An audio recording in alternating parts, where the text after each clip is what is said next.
Ntsako Mhlanga, and I'm riding with one of the most handsome people in the station. If Chanduko hears you say that, you know we're going to start a fight unnecessarily. This is The Upside, your gateway to the good life on Channel Africa, the African perspective. Thank you so much for tuning in. Happy, is it Wednesday? It's Wednesday. Happy Wednesday to you and yours. It's a Wear Pink Wednesday, isn't it? Tell us about the Wear Pink. So I don't know if anyone has been living under a rock, but the Mean Girls, the movie, as Ugel was joining the crew, they said on Wednesdays we wear pink, and it became a cultural phenomenon. Okay. So every Wednesday, if you're one of the girlies or the boys, it applies to boys as well. Yeah, everyone wears pink. Okay. Apparently, I still have to wear my pink later today. You can check out that video. We are streaming live on our social media platforms at Channel Africa on Facebook and YouTube, and at Channel Africa 1 on TikTok. And don't forget to download our brand new Channel Africa app. Check out our lineup, stream the shows, and see all the amazing work that Channel Africa is doing behind the scenes. We're coming to you live from the Auckland Park Studios in Johannesburg, South Africa. Fun show lined up this afternoon. I understand that we're going to be having some of your favorite people in the studio. A chef, people who cook.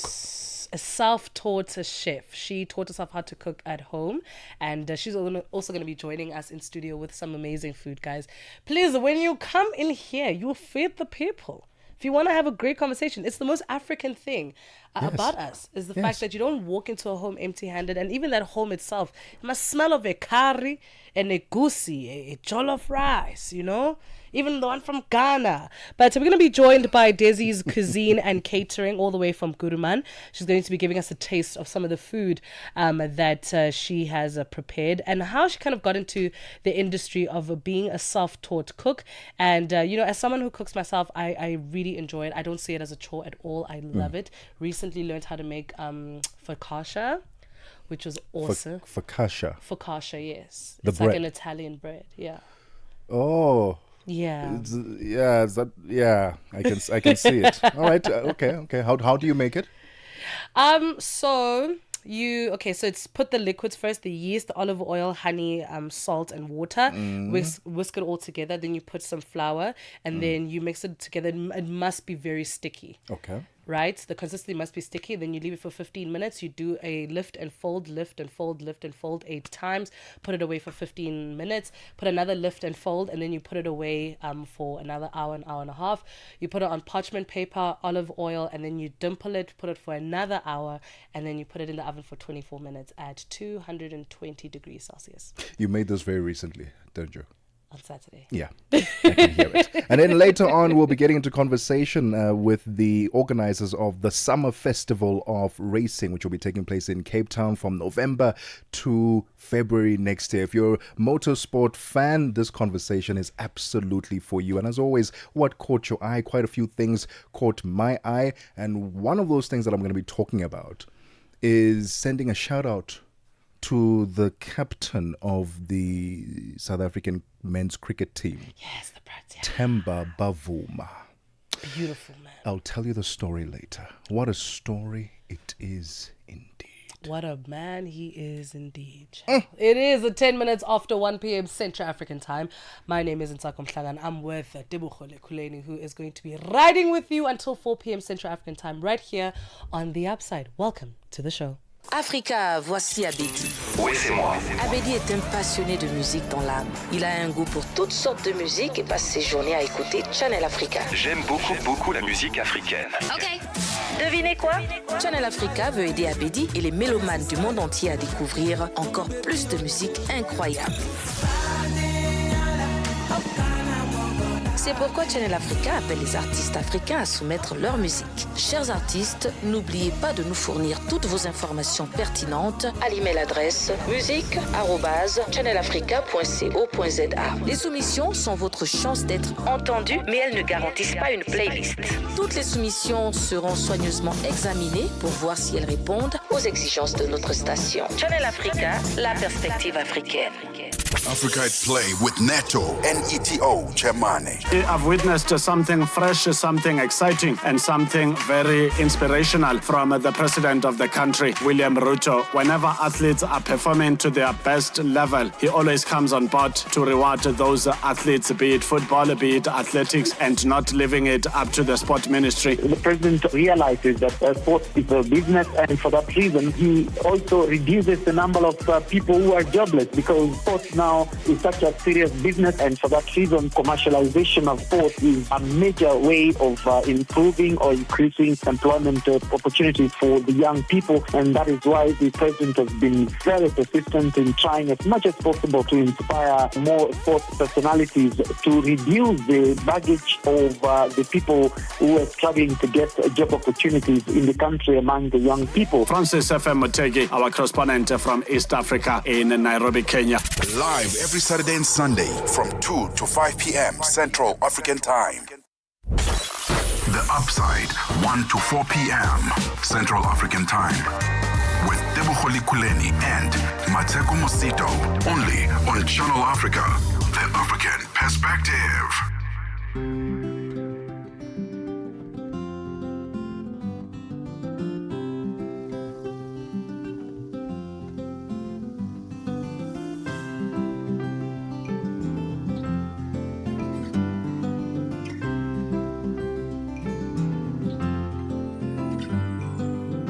Kutoka Kwale hadi Kampala, mwendo wa joka sio haraka.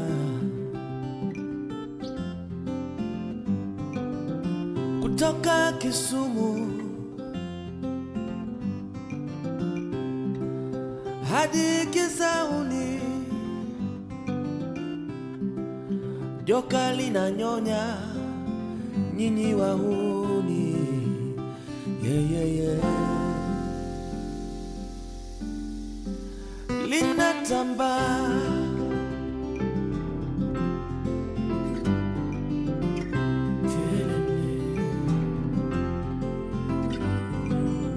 kutoka Kwale hadi Kampala, mwendo wa joka sio haraka. Moyo kutoka Kisumu hadi Kisauni, joka linanyonya nyinyi wahuni. Ya ya ya yo. Linatamba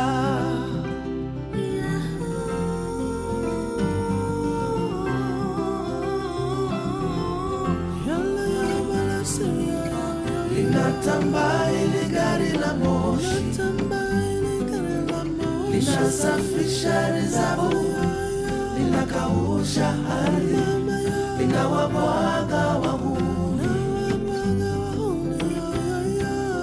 Huku Nairobi kambi ya utumwa,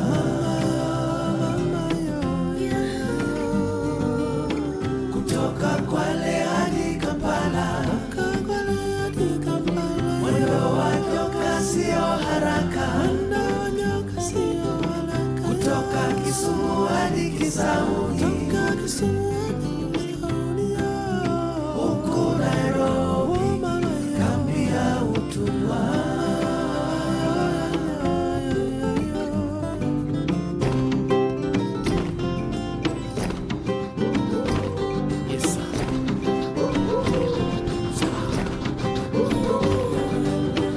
Joka, joka, joka, joka, joka, joka, joka, linatamba, joka, joka, joka, joka, joka, joka, joka, linatamba, oh joka, joka, joka, joka, linatamba.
Mama kwa baba, mume kwa mke, dada kwa kaka.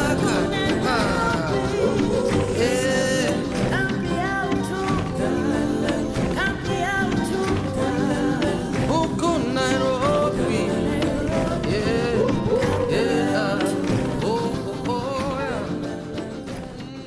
18 minutes after 1 p.m. Central African Time. Beautiful music all the way from Kenya. Eric Wainaina. Is it Wainaina? Ntsako. I just hope that they contribute better to their GDP, man. They're in a lot of debt right now. So I'm hoping the music will help them as well. Yeah, I thought there's a bit of sense of humor there, a bit of laughter would just I lighten know. the mood. I'm just throwing fun shade at the Kenyans. I love you guys so much, but that was just fun shade, okay? I've been watching a lot of Real Housewives. Yeah, clearly. Joker is the name of that song. But let's not deviate about the reason why we are here. This is The Upside, your gateway to the good life on Channel Africa, the African perspective with me, Tebogo, Lekhuleni, and Ntsako, Mhlanga. We are live on our social platform at Channel Africa on Facebook and YouTube, and at Channel Africa 1 on TikTok. Join in on our conversations because right now we have someone who said, you know what? Yes, I enjoy cooking. It's fun. But I'm going to turn this into a whole business, a fully fledged business in Kuruman. And a lot of people have, I'm one of them. Yeah. I used to think that in Kuruman, what happens in Kuruman? No, for real. What happens in Kuruman? Yeah, you don't really hear much. Just farms and mines and what. So when I heard that there was a cuisine maestro in Kuruman, I realized that's one of the places that I need to visit. Yeah. Today we shine a light on a homegrown success story from Kuruman. A kitchen that began with love, hustle, and pure heart. Desi's Cuisine and Catering, led by self-taught cook Desiree Desi Lingwati and her husband Johannes, has become a place where food and community meet. And she joins us now to tell us more about it. Desiree, welcome to The Upside. How are you doing? I'm good. Hello, everyone. I'm excited to be here. I'm very honored and blessed. You know, I was making light of the situation, saying one day you decided, I know how to cook. So I'm going to turn this into a business. Where did the love affair with cooking start from? Is it a matter of you saw mom cooking in the kitchen and you joined her, or grandma in the kitchen and you joined her, and ever since then you decided, you know what, this is the way that I'm going to express love to people? To be honest, I found food to be an inspiration through my great-grandmother. I used to watch her a lot. She was a pastor's wife. So basically, she used to feed a lot of people. Yeah. She was open. She loved people and gatherings. So that's where the love became. So now, when you stepped into your kitchen, right, from one cook to another, honey, but you're better than me, of course. I want to know, what was your, tester meal? What is that one meal that kind of solidified that love affair between you and cooking? You know, when you cook that one thing and you're like, yeah, you know what, this is actually what I want to do. Chicken. Yes, girl. That is why we have a signature dish. Our wings. Your wings. Did you bring them today? Oh, yes. I know that. And I must say, today's meal is sponsored by Zwane Financial Services. Oh, because they believe in us. Oh, I love that. You'll tell us all about that collaboration and partnership. Sounds very important, and especially for people in Kuruman who want to get into business and they realize now that there's some financial support or support of kinds, of sorts, that can help their business grow and develop. It's 22 minutes after 1 p.m. Central African Time. We'll continue our conversation with Desiree right after this. Got something to say? Are you passionate about issues that matter? Do you have a voice that deserves to be heard? Well, we've got the perfect platform for you. Call in or drop us a WhatsApp on +27 63 406 9126. And we will call you back. So you could have your say and be part of the conversation. 30 years of age. I just turned 30 on the 15th of November. So yeah, that's who I am, It's not just talk, it's your chance to air your views. Share your opinion. Engage with the community that values your perspective. Follow us on our social media. Visit our website at www.channelafrica.co.za and get ready to share your views on Channel Africa, the African perspective. The Upside. On the Upside, your voice matters. Just 7 minutes to go before we find out what's happening in our sports. But there is one sport that Desi is definitely not beating us at, and that's cooking, honey. And you keep eating every single day. Clock it, my love. This is The Upside, and we are here with you until 4 p.m. Central African time. So we're having a conversation with Desi Lingwati, who has taken self-taught, well, let's add another word before self-taught, generational self-taught cooking, home cooking, into now one of the most trusted community kitchens. So you and hubby, you are in love. You're making chicken wings. It's Sunday. R&B is playing in the background. Who said, no, man, we need to turn this into a business? Talk to us about that. I did. Of course, yes. The wife is always right. Yeah, but to be honest, I've always said that I'm going to be a billionaire. Yes. Yeah. So I've never looked for a job in my life. So business has always been on my mind. Just that food found me. So we used to sell at the Montana taxi rank, Montana Family Market taxi rank, out of a cooler box. Wow. Yes. And Back in 2015. Wow. Yes. And how has the business scaled to this point now, 2025? Because a lot of home cooks, self-taught home cooks, they struggle to grow the business and get it into a business that can be sustained over time. Where is the business right now? The business is doing very well, I must say. But it was a whole lot of roller coaster vibes. We did relocate to the Northern Cape from Pretoria. Oh. Yes, I am from Gurman. Wow. Okay. So we relocated. And from there, COVID hit, obviously. And then the business was not doing well. But perseverance. Charity really does begin at home. Because look at you simplifying life, and then it just brings about so much abundance to you.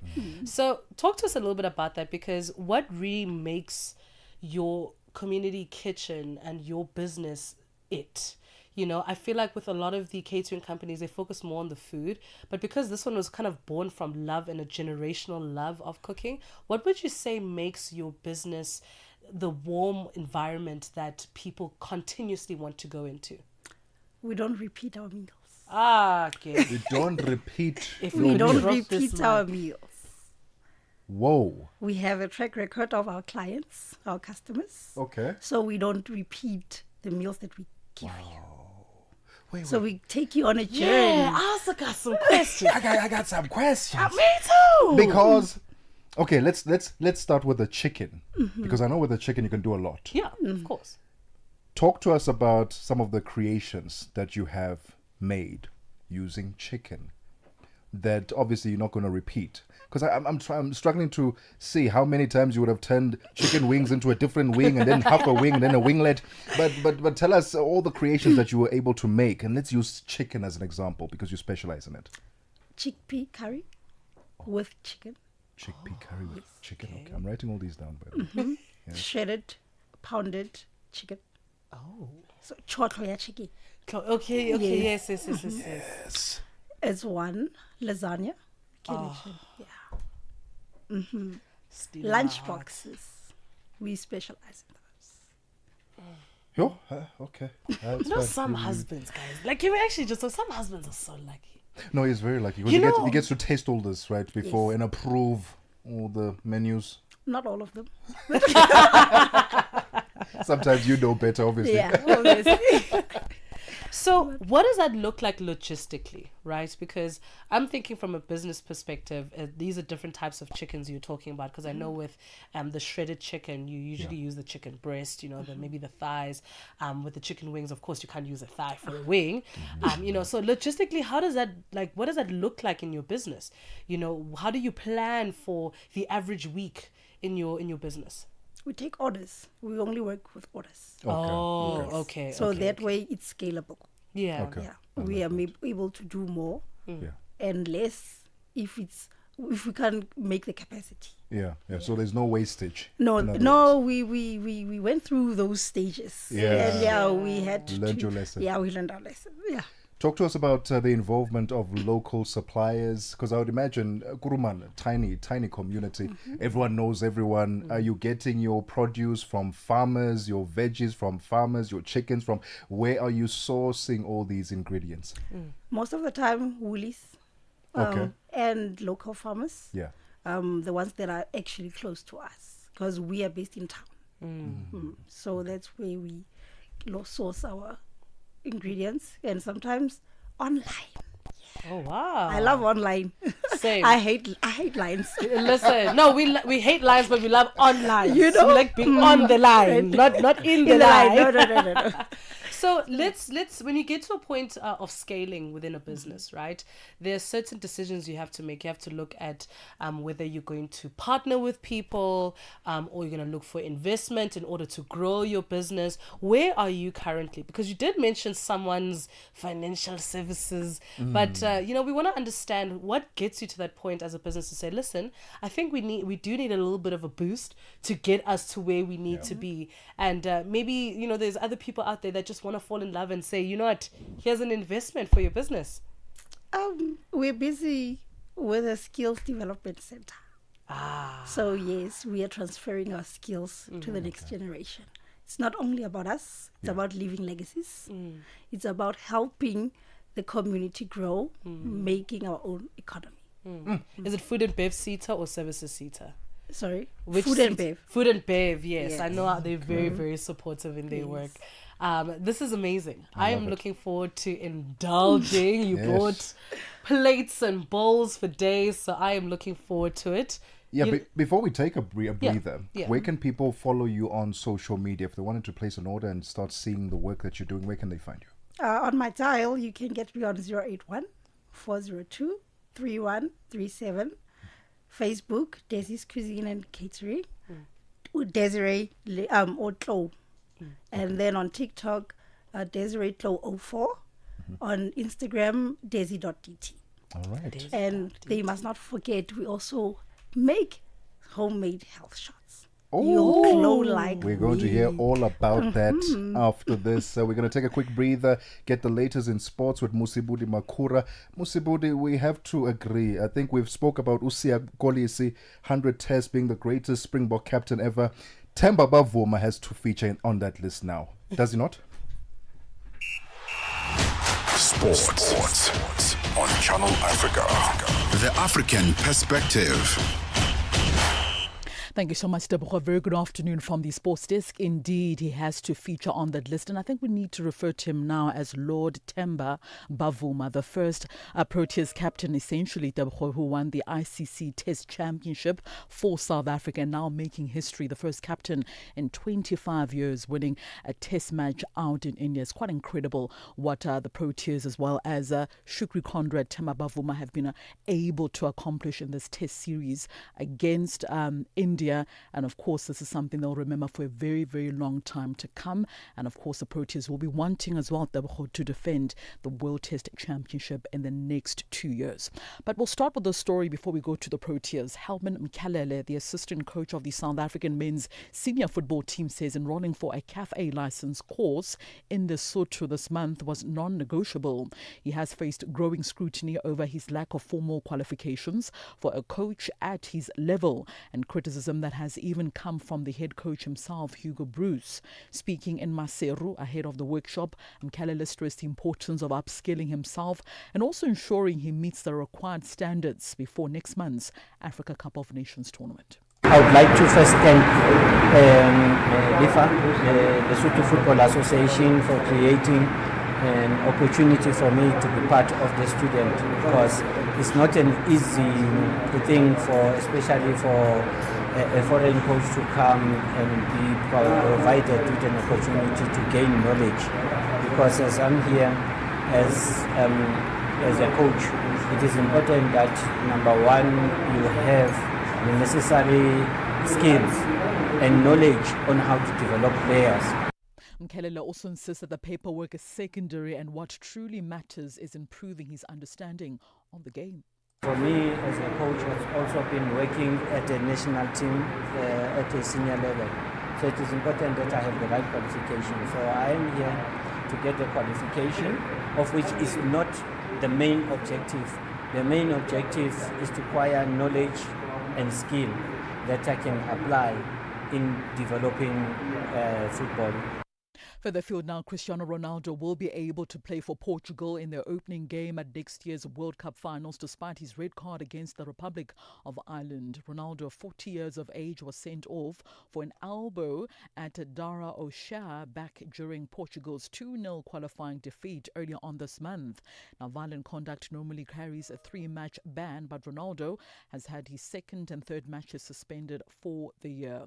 So the BBC Sport understands that the fact that this is his first red card in 226 international appearances was taken into account. Ronaldo set out the match against Armenia on the 16th of November, so he will not miss any of the games that Portugal will play at next year's World Cup, co-hosted by the USA, Canada, as well as Mexico. Well, the story of the moment, right? South Africa handed India the heaviest defeat by runs to complete. Compelling 2-0 series sweep in Guwahati earlier on this morning. The Proteas won by a massive 408 runs in the second test to claim just their second series win in India and their first since 2000 under captain Hansi Cronje. That defeat surpasses India's previous heaviest loss, which was by 342 runs against Australia in Nagpur back in 2004. It is India's second home series defeat in 2 years after a 3-0 series loss to New Zealand just last year. So prior to that, they had not lost a test series at home, on home soil rather, for 12 years. That win also means South Africa, who became World Test champions with a victory over Australia in June of this year, have now won 11 of their 12 test matches under the captaincy of Themba Bavuma. They won the 2-test series opener in Kolkata by 30 runs, and their second test series win sees the Proteas now consolidate second place in the current edition of the World Test Championship, which is quite crucial, by the way, if they want to defend this title in 2 years' time. India, by the way, is sitting fifth place in the current World Test cycle. And finally, Mick Schumacher, the son of Formula One great Michael Schumacher, will be racing on the US ovals next year after signing a deal to compete in IndyCar for Rahul Letterman Niggerman Racing, the team said on Monday. So Schumacher, who has been driving for Alpine in the World Endurance Championships in the last 2 years after losing his Formula One seat with Haas at the end of the 2022 season. Now, 6 of the IndyCar's 17 races are all ovals or super speedways, including the Indianapolis 500. Now, RLL said they were also planning an oval test for the German in the near future. The season, by the way, starts on the 1st of March 2026. And with that, is a wrap from the sports desk at the Sawa. For any sports stories you'd like to share with us, our email address is newsroom@channelafrica.co.za. Give us a call as well on +27 11714 4459. It's 13:36 p.m. Central African Time for Channel Africa Sport. I am Mosibudi Makura. Sports on Channel Africa. The African perspective. Africa in Business on Channel Africa. The United States was very vocal at the beginning of South Africa's G20 presidency, and this is largely due to strained relations with South Africa at the time, that they were not really keen on participating. Where do they stand right now? The US is planning to take over the presidency of the G20 next year, and our understanding from them is that they intend to continue to do so, and therefore it is quite difficult then to be in a situation you are not attending deputies' meetings or discussions during our presidency and then to take over the presidency next year. From a finance track perspective, there has been engagement. We've been working on a communique last week and this week here in Zimbabwe. What's important about that is that it's a consensus document. And so all the members in the room have to agree to the language that is used there. And our US colleagues have been part of those discussions and negotiations. Bringing the African markets into your home. Channel Africa, the African perspective. Get the news, music, and lifestyle of Africa on Channel Africa, the African perspective. 37 minutes after 1 p.m. Central African time. Let's get the latest business news. Buntle Headbush is standing by. Business news on Channel Africa, the African perspective. Thanks, Tebogo. Good afternoon. Our top story: Senegal has announced a recalculated gross domestic product, resulting in improved debt metrics. The finance ministry has described the move as an attempt to give a more accurate picture of the economy as it grapples with a crisis over unreported debt. The West African country announced in July that it had begun the recalculation using an updated base year following a credit rating downgrade by S&P Global. The ratings agency warned that the government's debt to GDP ratio had jumped to almost 120% at the end of 2024. Cyber attacks are on the rise across Africa, with organizations now facing an average of over 3,000 attacks per week, according to the latest African Perspectives on Cybersecurity report from Checkpoint Software Technologies. The report highlights a major governance gap. Attackers are increasingly using artificial intelligence to automate phishing, identity theft, and ransomware attacks, targeting businesses, government, and critical infrastructure. Country manager for the SADC region at Checkpoint Software Technologies, Lionel Dartnell, says government needs to do more to increase their cyber resilience. We see the gap between the financial sector and government institutions growing bigger and bigger in terms of their cyber resilience. And that is a problem. We see that finance, for example, the finance sector is investing a lot more into being resilient, doing the proper governance in terms of being cyber ready, protecting their customers' data, etc., compared to the government institutions. Burkina Faso is hosting an international conference on women in business. Delegates from different parts of the African continent and the diaspora have converged on the capital city, Ouagadougou, to discuss women's roles in business and industrialization. Sophie Mugwena reports. Burkina Faso, the land of the brave, the country is still recovering from the political upheaval of 2022 that led to the military coup. The military leader, Captain Ibrahim Traore, is trying to rebuild the economy, and the Women Conference is part of the campaign to attract investors. South Africa's Tiger Brands has reported a 31% rise in full-year earnings today, driven by strong volume growth and improved operating margins. This is despite muted consumer spending. The owner of Jungle Oats and Koo Baked Beans says household budgets remain strained during the period under review as an increase in other essential costs impacted disposable income and consumers had to make trade-offs. The company's headline earnings per share from continuing operations, a key profit measure in South Africa, rose to $1.25 in the year ended September 30, up from a restated 94 US cents a year earlier, while group revenue increased 2.7% to almost $2 billion. Further afield, a general strike in Belgium is expected to cause widespread disruptions today. Some flights and train services have already cancelled. More workers are expected to walk out on the third day of industrial action that has affected schools, hospitals, and public services. The BBC's Nick Bick reports. Unions have condemned planned changes to VAT, unemployment benefits and pensions, but ministers say the proposals are the only way to fix the nation's finances. Belgium has the fourth highest level of debt in relation to the size of the economy in the EU, behind only Greece, Italy and France. Following months of intense debate, the five-party nationalist-led Belgian coalition government has just agreed on a national budget, but the breakthrough proved too late to avert all the planned industrial action. And now taking a look at the indicators, $1 in Nigeria is trading at 1,453 naira this afternoon. In Botswana, it's 13 pula 31. Kenya, the dollar is trading at 128 shillings 76, and in Zambia it's 22 kwacha 89. The BRICS countries, $1 in Brazil is trading at 5 real 38. Russia 78 rubles 72. In India it's 89 rupees 15. China 719, and South Africa $1 is trading at 17 rand 24 cents this afternoon. $1 is trading at 76 pence to the British pound and 86 to the euro. Looking at commodities, gold is trading at $4,164 per ounce. Platinum $1,567 per ounce, while Brent crude oil is trading at $62.26 a barrel this afternoon.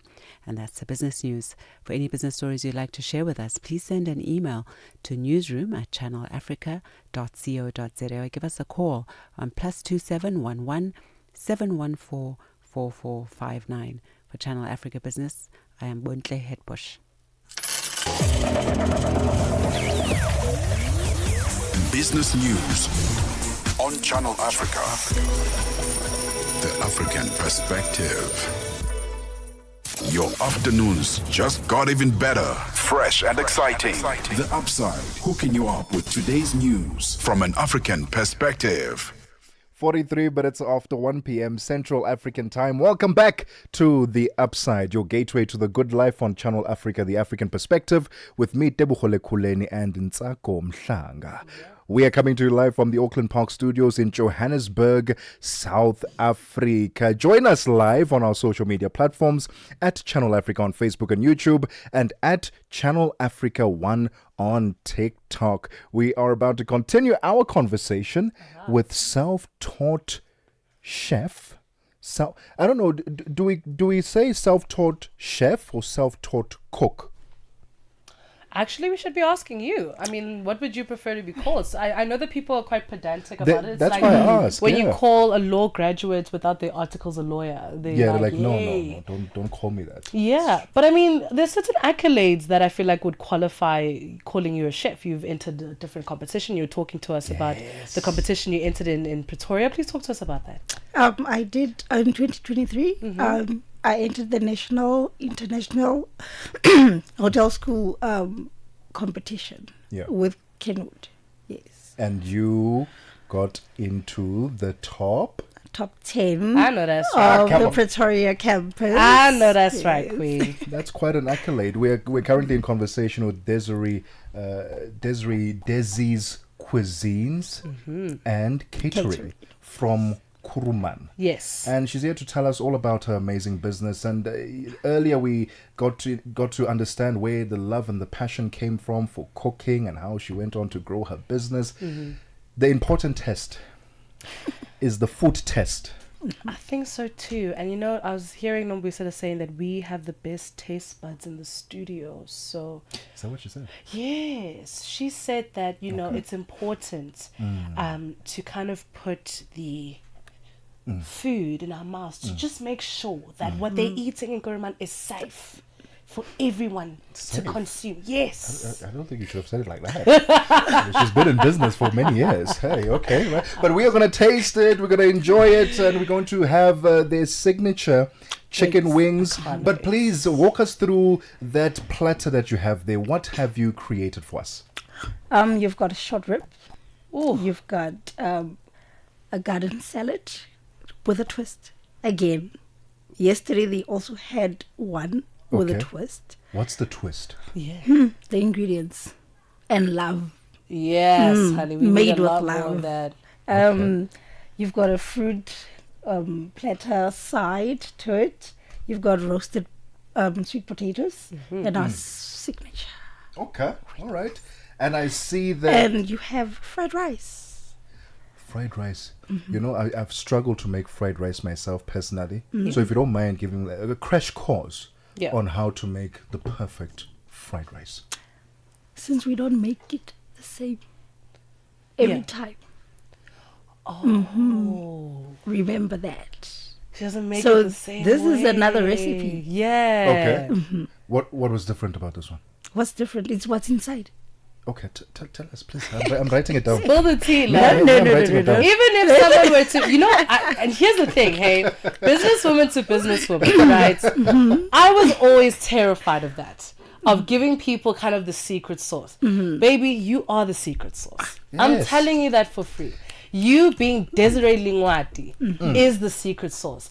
I could wake up tomorrow and make it like that, but it will not be that because it is you. Thank so you very I much. want you right now with your beautiful self to give us what is in those plates. We will allow you to remove one ingredient. Yeah, just one. Just one. We're like, okay, we can guess that's the secret ingredient. Yes. But just the basics of making, especially fried rice. For someone like me who's like, I've never really made it successfully before. You've got peppers, Peppers? onion, Yes. you've got tomato, Yes. you've got a secret sauce. Ooh, that's the secret. And you have mushrooms. Okay. You may add meat to it. Okay. The rice itself. And spices. Oh, and spices. Secret spice. Secret. We have a secret sauce and secret spices. But it's more of a blend that you like. Okay. Yeah. Okay. Whatever works for you. Whatever works for you. the- And what you have in your kitchen. I love that. Yes, very important. The rice itself. You know, there are people who say you must wash the rice 10 times, a million times, bleach it. I've seen people using Stay Soft, Stay Soft sunlight. Wash the rice. How do you prepare the rice, and how do you ensure that you end up frying it? How do we fry the rice for those who have done it before? You start with the peppers, the onions first. Okay, you start with that. You fry that But you first. cook your rice first. You cook it first. Separate. Okay, separately, yes. Yes, and then you add it to the mix and fry it together. Okay, well, sounds simple enough. Yeah, it's simple. We'll try it. Let me tell you something. I If will you try cook it without love, you're not making it. That's the secret. That's what she's trying to tell us right now, is that if you don't add love as an ingredient, you're not cooking anything substantial. No. So also when it comes to the kitchen prep, because I know that's a very, very big deal within the food and beverage industry. What does that look like? What does your average routine in the kitchen look like? When you receive the order, how do you prepare it in the kitchen? You do say love is a part of it. Is that generally the environment that you've created in your kitchen? Yes. We start with love. Without it, no. And we invite God. That's most important. Yeah. So we are led by the Holy Spirit. Okay. But besides that, your kitchen must always be clean. Yeah. That's number one. You look at the utensils that you use and also check if the people that you're providing food for don't have allergies.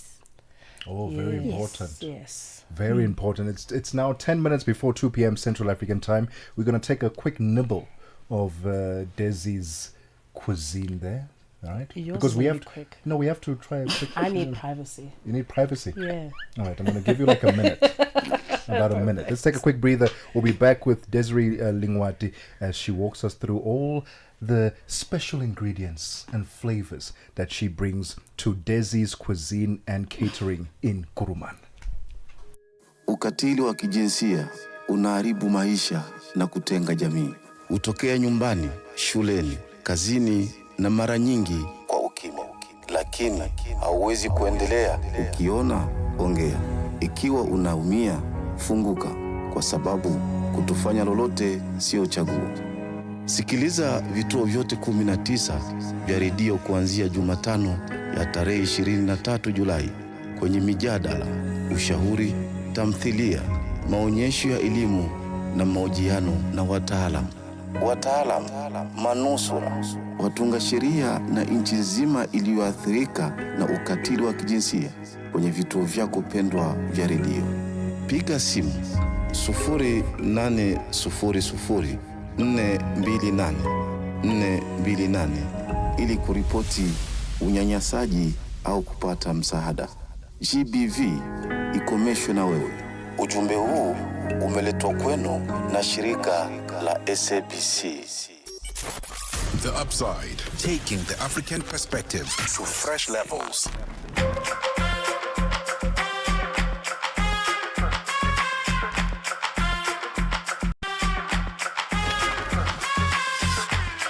Ladies be honest, I know my heart if I be honest. She in control, she feel on it. The patrona calm me down. You like this, I like thing, my love. I love being your love. I'm tryna show you up. You are comforter. She really the A-list girl. She really my favorite girl. I'm loving the way you twirl. You twirl in the Maybach. She really the A-list girl. She really my favorite girl. I'm loving the way you twirl. You twirl. Fresh up and it on me. You can't do it slowly. You're dirty wine, would you pen it for me?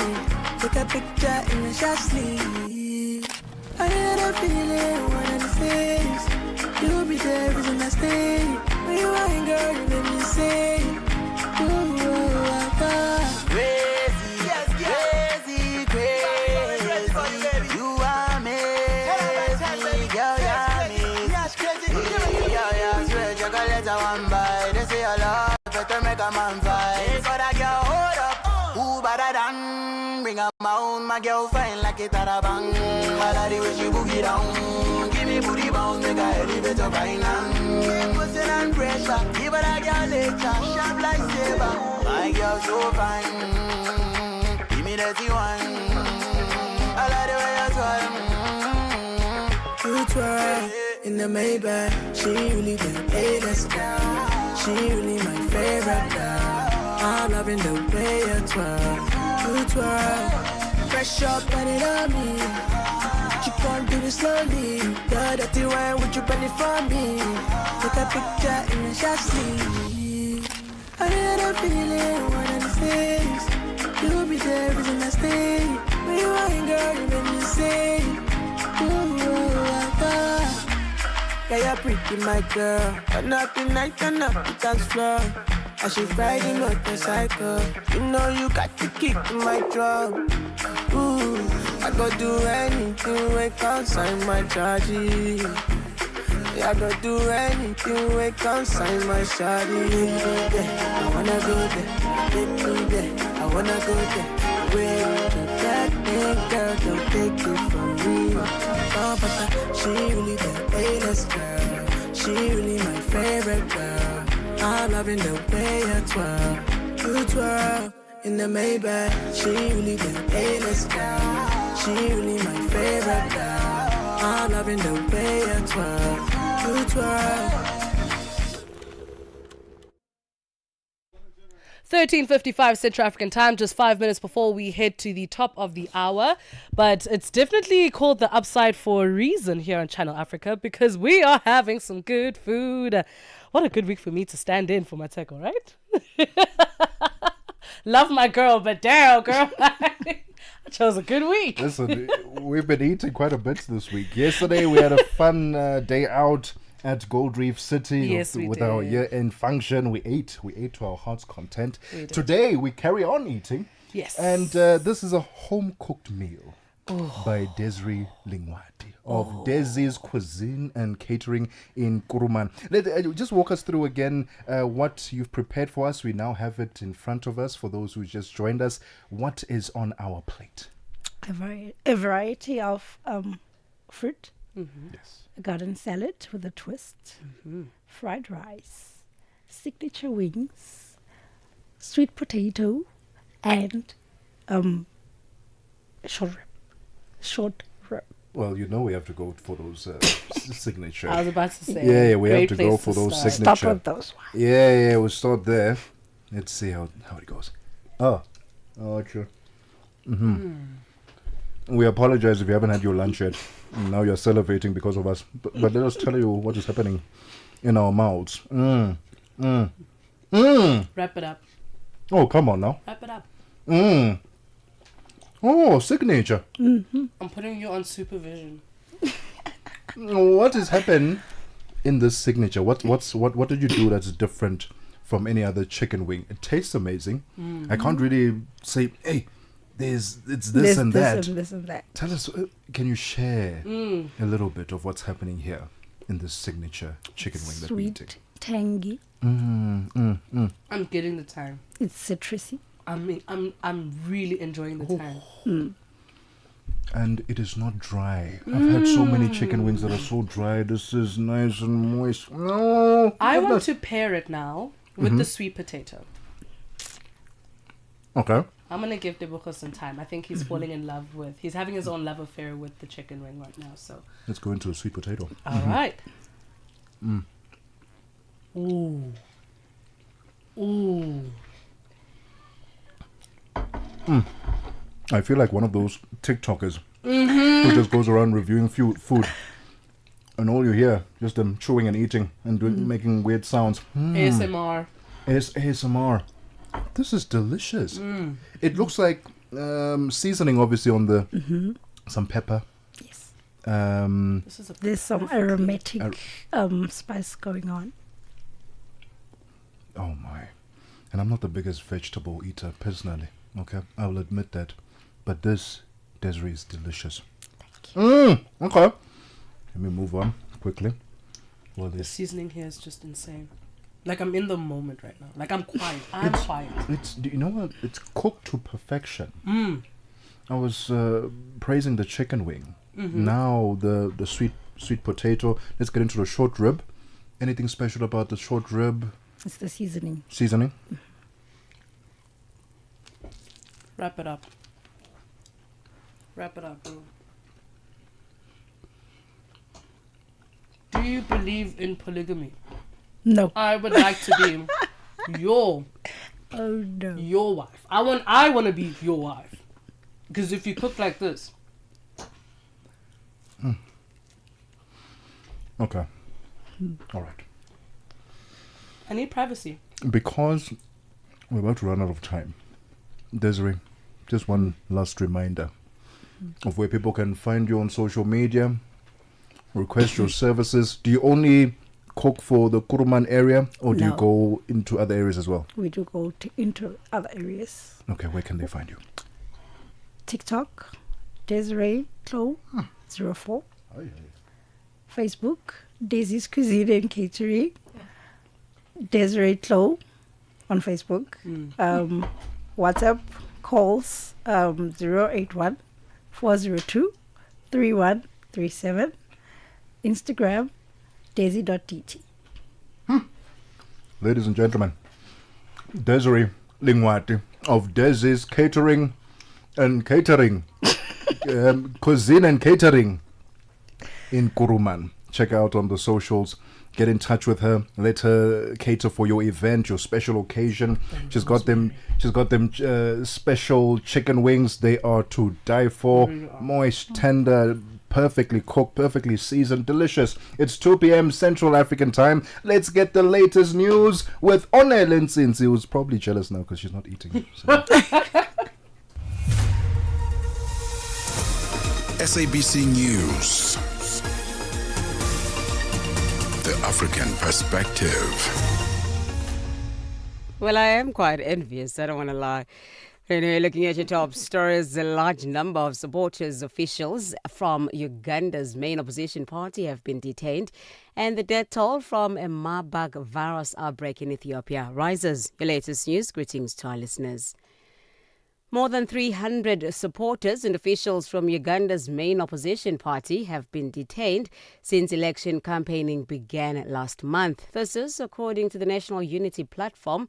Security forces reportedly used tear gas, water cannons and pepper sprays at rallies in the capital, Kampala. Pop star turned politician Bobby Wine, whose real name is Robert Kyagulanyi, is challenging 81-year-old President Yoweri Museveni for a second time after coming second in the last election in 2021. Mike Arering reports from Uganda. It is true, the leadership of the National Unity Party has confirmed it is chaotic as I speak to you right now. And as I speak to you right now, the leader of the opposition, Robert Kyagulanyi, is currently on his way to Buikwe, where he's going to address huge gatherings. Thousands and thousands of police have been deployed. These supporters who have been arrested, so far they have not been charged, but they have been detained in various police stations, and it appears they'll be released maybe after the general election that will be on 15th of January 2026.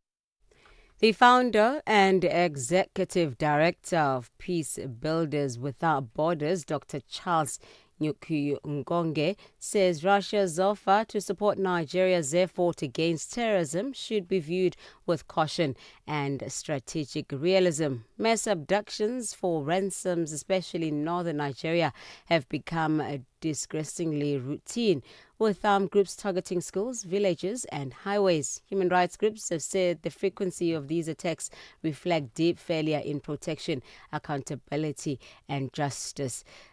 Peace Builders Without Borders, Dr. Charles Nkonge explains. Interestingly, Russia's offer should be viewed with caution and strategic realism. External military assistance can offer short-term tactical relief, but it does not resolve the root causes of insecurity. We have seen in other African contexts that security partnerships with Russia, especially through private military contractors, often prioritize regime security over human security and can entrench authoritarian tendencies.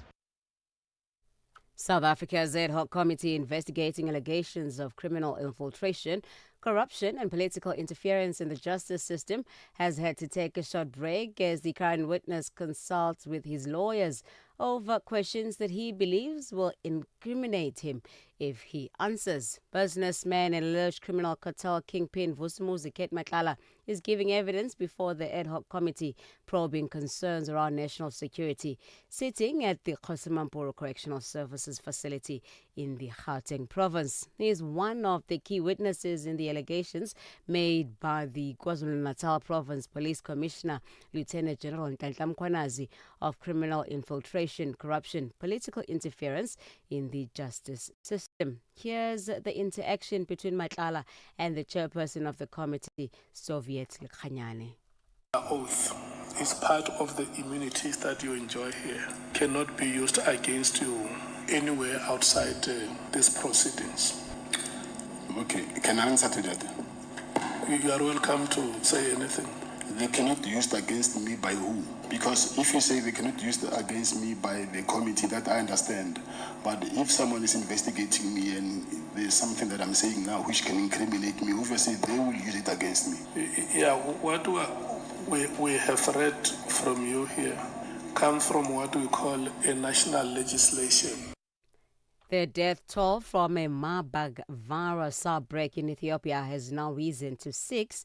Ethiopia first confirmed the outbreak on the 14th of November, with 3 deaths being reported 3 days later. Out of the 11 people in whom the virus was detected, 6 have died and 5 are receiving medical treatment. The Health Ministry has said 349 people who were suspected of having contact with infected individuals were isolated, and 119 of them have been released after completing their surveillance. Lastly, Israel's military officials have notified the family of Dror that his body has been returned from Gaza after forensic experts completed identification efforts. Palestinian militant groups brought the body back to Israel last night. The BBC's Yolanda now. After forensic tests, the latest remains sent back from Gaza have been identified as those of Dror. The father of 3 was killed at his home in Kibbutz Be'eri along with his wife in the Hamas-led attacks on the 7th of October 2023, and his body was taken. Jihad says the body was found in Nusrat in the centre of the Strip this week. The bodies of 2 more hostages, an Israeli police officer and a Thai worker, remain in Gaza. The ceasefire requires Hamas to return all deceased hostages. In exchange, Israel has sent back the bodies of 330 Palestinians. Most remain unidentified. Recapping on your top stories, more than 300 supporters and officials from Uganda's main opposition party have been detained since election campaigning began last month. This is according to the National Unity Platform. Channel Africa News, I'm Onele Ntsintsi. SABC News. The African Perspective. The afternoon conversations continue on The Upside. Lifestyle, culture, and global changes. Right here on Channel Africa, The African Perspective.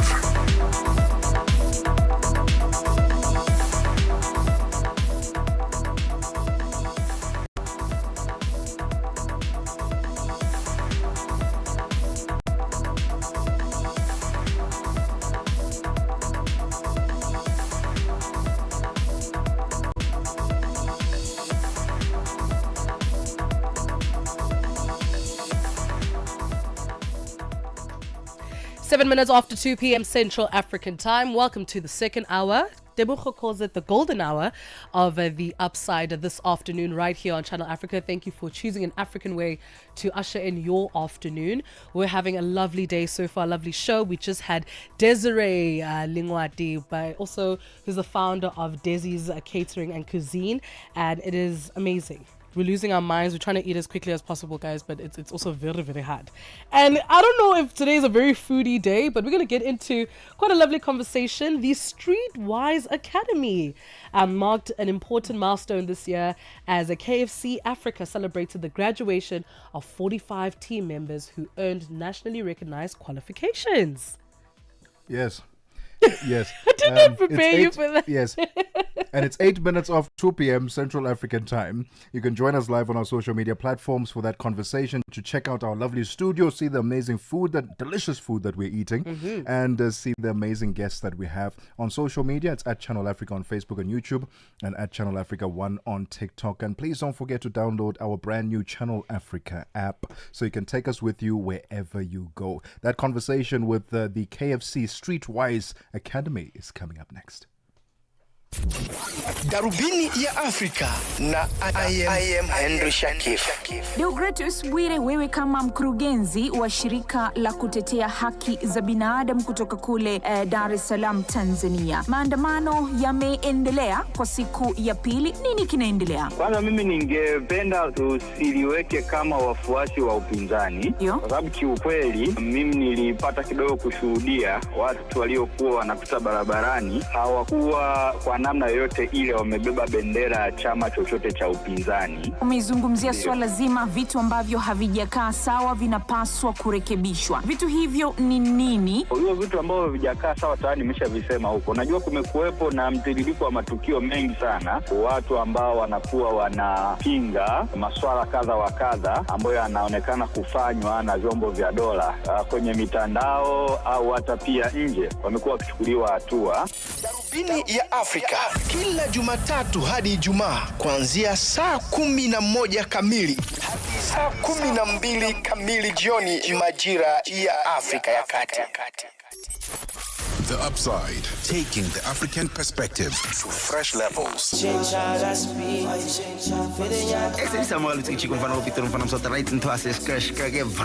From Channel Africa, we're about to have ourselves a good time right now. Come on, brother, man. It's a whole thing. You've partnered up with Focalistic, based on a true story. You know, it's actually crazy for you to put it like that, partnered up. You know, this is someone I look up to from a very long time. 3 years ago, we put out a single, Pele Pele. Yeah. You know, that was my first record with him. This project, based on a true story, the album was so highly anticipated and premeditated on our end, you know, because something we constantly, you know, kept on going back and forth about, but we never actioned it. It's actually quite crazy because all of this is happening whilst we are both working on our albums. You know, I'm working on my album 31314 because there's a record, 31314, the interlude. So it's like a prelude to the album, you know. Let me pronounce it properly. Is it 31314? 31314. The Upside, live and real. It's dynamic. Your afternoons just got even better. Fresh and exciting. The Upside, hooking you up with today's news from an African perspective.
Funale stash, asfuna mamita, asfuna mabita, asfuna magumba,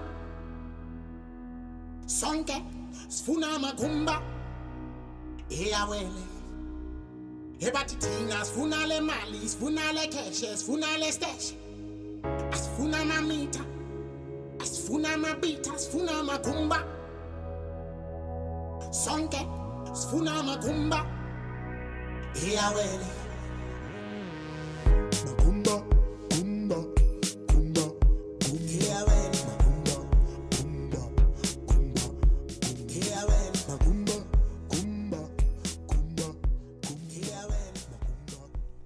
"15 minutes after 2 p.m. Central African Time." The song that went crazy on social media.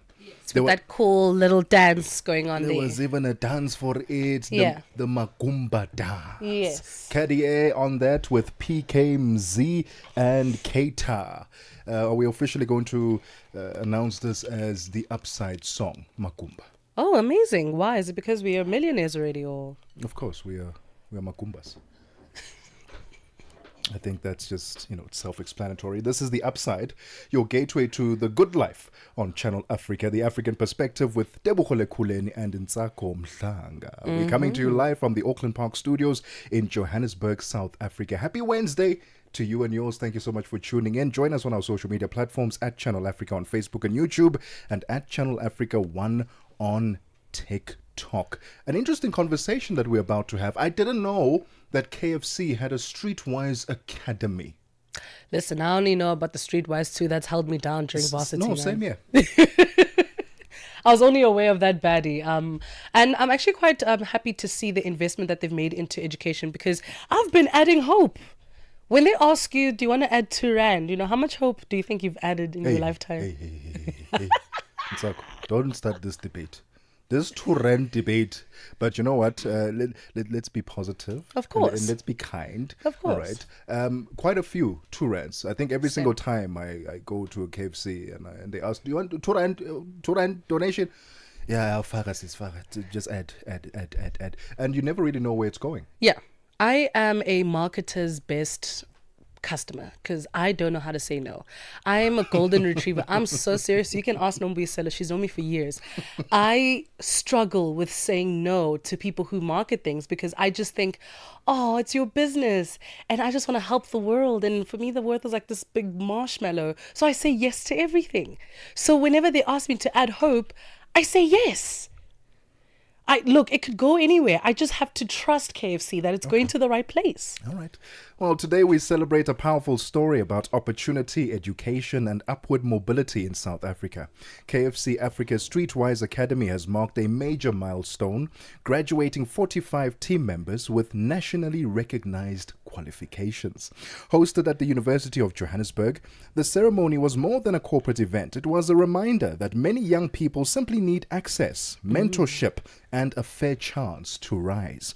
Launched in 2021, the Streetwise Academy is reshaping what growth looks like in the quick service restaurant sector. And to tell us a bit more about this, we are joined on the line by Nolo Tobejane.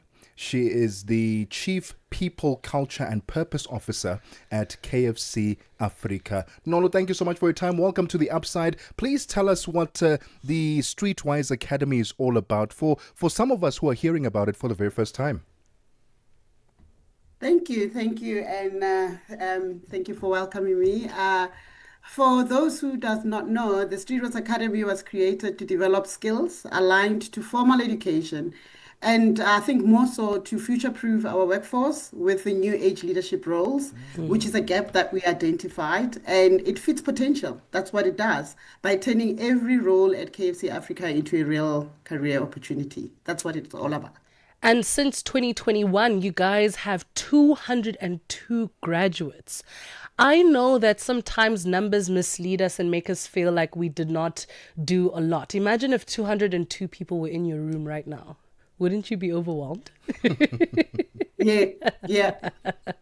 Talk to us about that. I mean, what gap is it filling within the education landscape? I think, yeah, I mean, we look at the number and we feel maybe we could have done more and all that. And I think the future of the Street Rose Academy is all about that. Youth unemployment is about 60%, and access to higher education is limited, as we all know. So many young people miss out through no fault of their own, as we, I think, are all aligned. The academy removes those barriers and it creates accessible pathways into recognized learning and leadership. And that's what it's hoping to fill. Bridging the skills gap in South Africa. We'll continue our conversation about all things KFC Africa's Streetwise Academy, which recently marked a graduation of 45 team members with nationally recognized qualifications. We'll continue our conversation right after this. It's 20 minutes after 2 p.m. Central African Time. The Midnight Snack, 12 to 3 a.m. Muranziwa wa mina. Muranziwa means my love in Xitsonga. So if you're listening to this, just know that you are my love. Yes. You and I are an item. We're dating. We are together. So I love you, baby. Why are you blushing? Why are you blushing? Like, haven't you heard somebody confessing their love to you? I mean, you gotta get used to it now, because I'm gonna tell you this every day, that I love you. I can tell you, there's so many people who are never told they are loved. I come to the studio every Monday, 12 to 3, because I've got an appointment with you. I take you serious. Forget about the other person, right? Moranziwa. The Midnight Snack, every Monday, 12 to 3 a.m. with Chanduko Ligege. Whatever you want to hear about today's talk, you can only get it on the Upside. Every weekday, 2 to 5 p.m. Central African Time.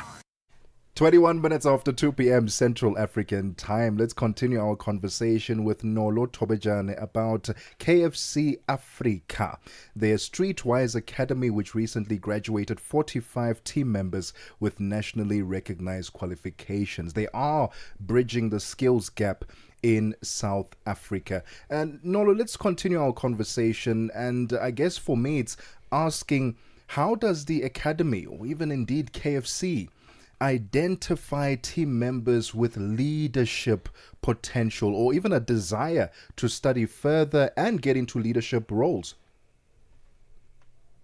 I think one of the biggest things that we do, and our true north has always been that we feed potential, right? And with that, we need to have systems and processes or frameworks, development frameworks that we have internally to help with that. And we have very stringent training programs, obviously, for our restaurants to make sure that we deliver what we promise on. And in that manner, we're able to identify potential. We are able to identify needs from our team members.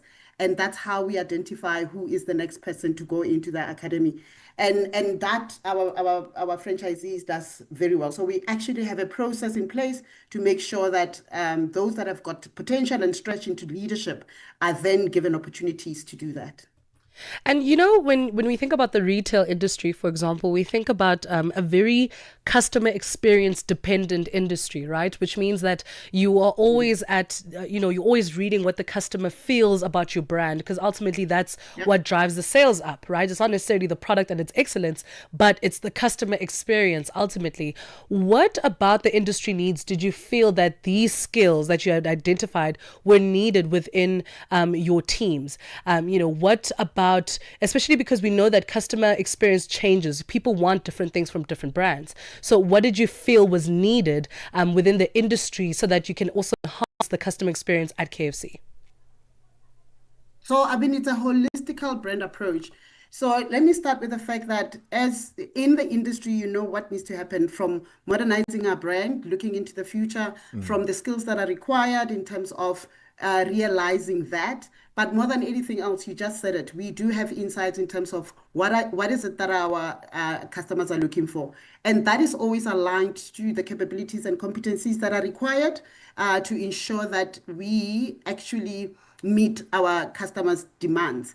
I guess more than anything else, in this AI age, we can also admit that there needs to be some upskilling when it comes to our teams, and especially if we want to move from where we are to the future of what QSR looks like. And based on that, we then align that to our training programs, and we align that to what needs to go into the programs of the KFC Academy. And that's why we work with the CETAs and to make sure that we are NQF accredited, to ensure that all those needs are met through the programs that we offer. Walk us through those programs, the duration of the programs. Are they hybrid, as in remote, must go to campus and get lessons there, and then you can also do some at home? How does the academy actually work for the employees?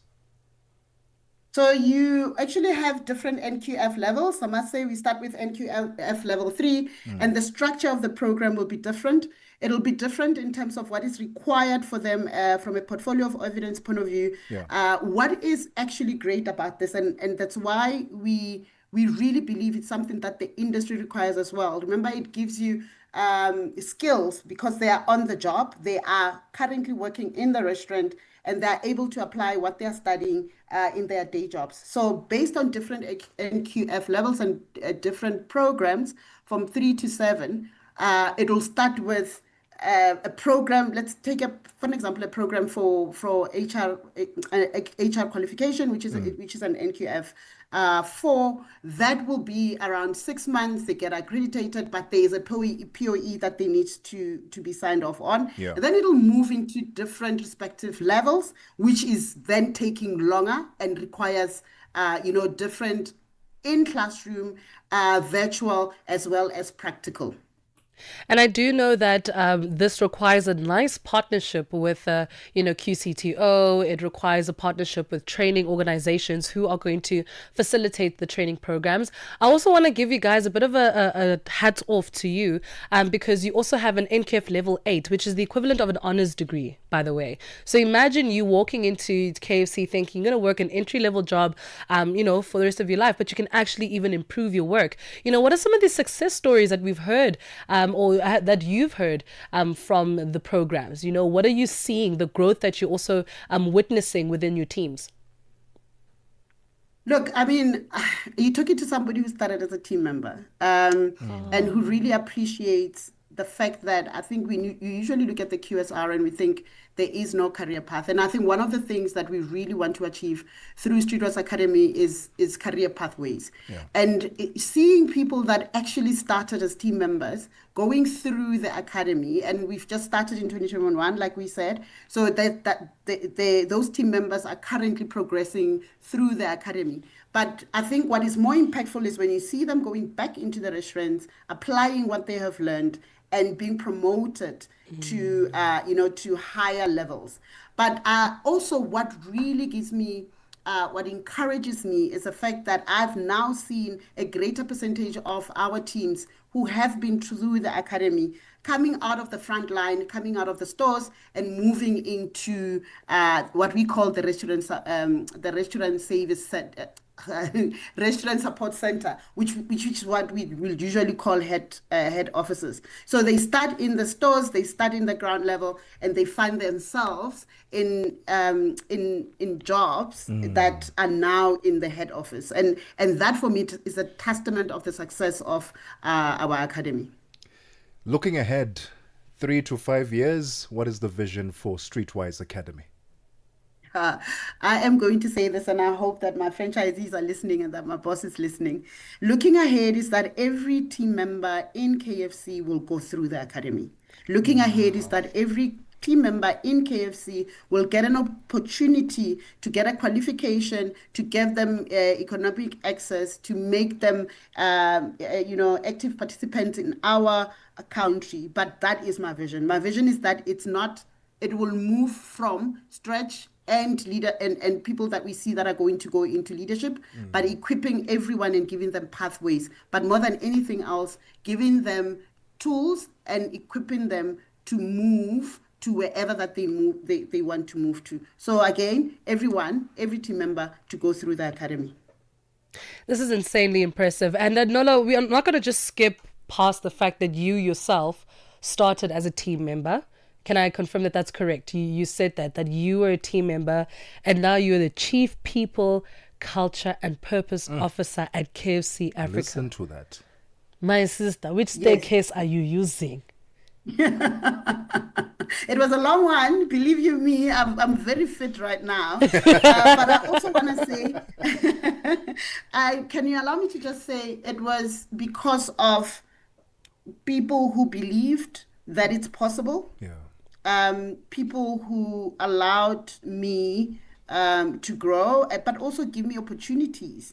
That's why we talk about potential that meets an opportunity. Really does make a difference and makes the biggest impact. And hence, when I started, I said that our true north, it's always feeding potential of our people through skills development internally, but again, not forgetting that that will impact our external, customers and communities. Because we really believe that we cannot really grow as a brand in communities that are failing. And knowing that unemployment is so high, and we know that we can tick all those boxes from unemployment to qualifications and experience, we believe that that's what we would bring to the table as an organization to make sure that we're part of the solution in our country, and not just a corporate that's growing the business. Nolo, thank you so much for your time and incredible work that you're doing. All the best with KFC Africa's Streetwise Academy. We can't wait to hear even more success stories from you. Nolo Tobejane, the Chief People, Culture and Purpose Officer at KFC Africa. They've just recently celebrated the graduation of 45 team members who earned nationally recognized qualifications through the Streetwise Academy. It's 31 minutes after 2 p.m. Central African time. Let's get the latest sports with Musibudi Makura. Sports on Channel Africa. The African Perspective. Tebogo, thank you so much. We'll start here. So South Africa's Proteas captain Themba Bavuma admitted that a 2-0 series victory was the furthest thing from his mind when they arrived in India with history heavily stacked against his team. So South Africa delivered a performance of the ages when they defeated the host by a mammoth 408 runs in the second and final test in Guwahati to secure a first series win in India since the year 2000 and the heaviest defeat in test history for India. Now, before the first match in Kolkata last week, they had never won even a match on Indian soil in 15 years and were whitewashed 3-0 both back in 2015 as well as in 2019. Coming to India is always a tough prospect. I think, like I said in the post-match interview, I think what makes it sweeter is the fact that we knew on the other side of the result, past or post-tours. We know how dark it can be, so coming here, I would have never thought 2-0 would be the result of the series, but I think it's an incredible achievement for the group of players. Again, we're going to put ourselves into history and we are creating some memorable moments.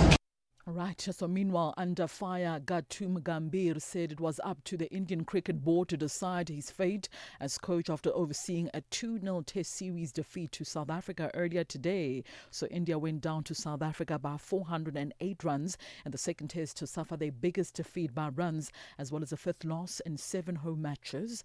The hosts were whitewashed 3-0 by New Zealand a year ago, and the heavy defeat in Guwahati has once again raised doubt over Gambhir's tactics. Former Former batsman Gambhir replaced Rahul Dravid after the T20 World Cup triumph last year and has now lost 10 out of the 19 test matches since being appointed the head coach.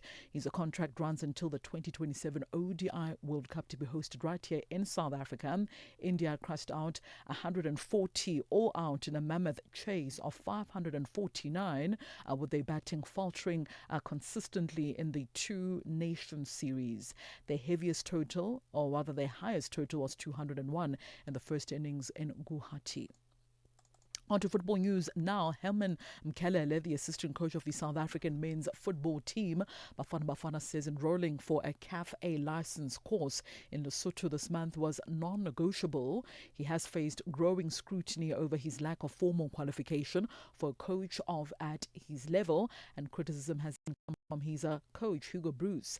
Now, speaking in Maseru ahead of the workshop, Mhlanga stressed the importance of upskilling himself and also ensuring he meets the required standards before next month's Africa Cup of Nations tournament in Morocco.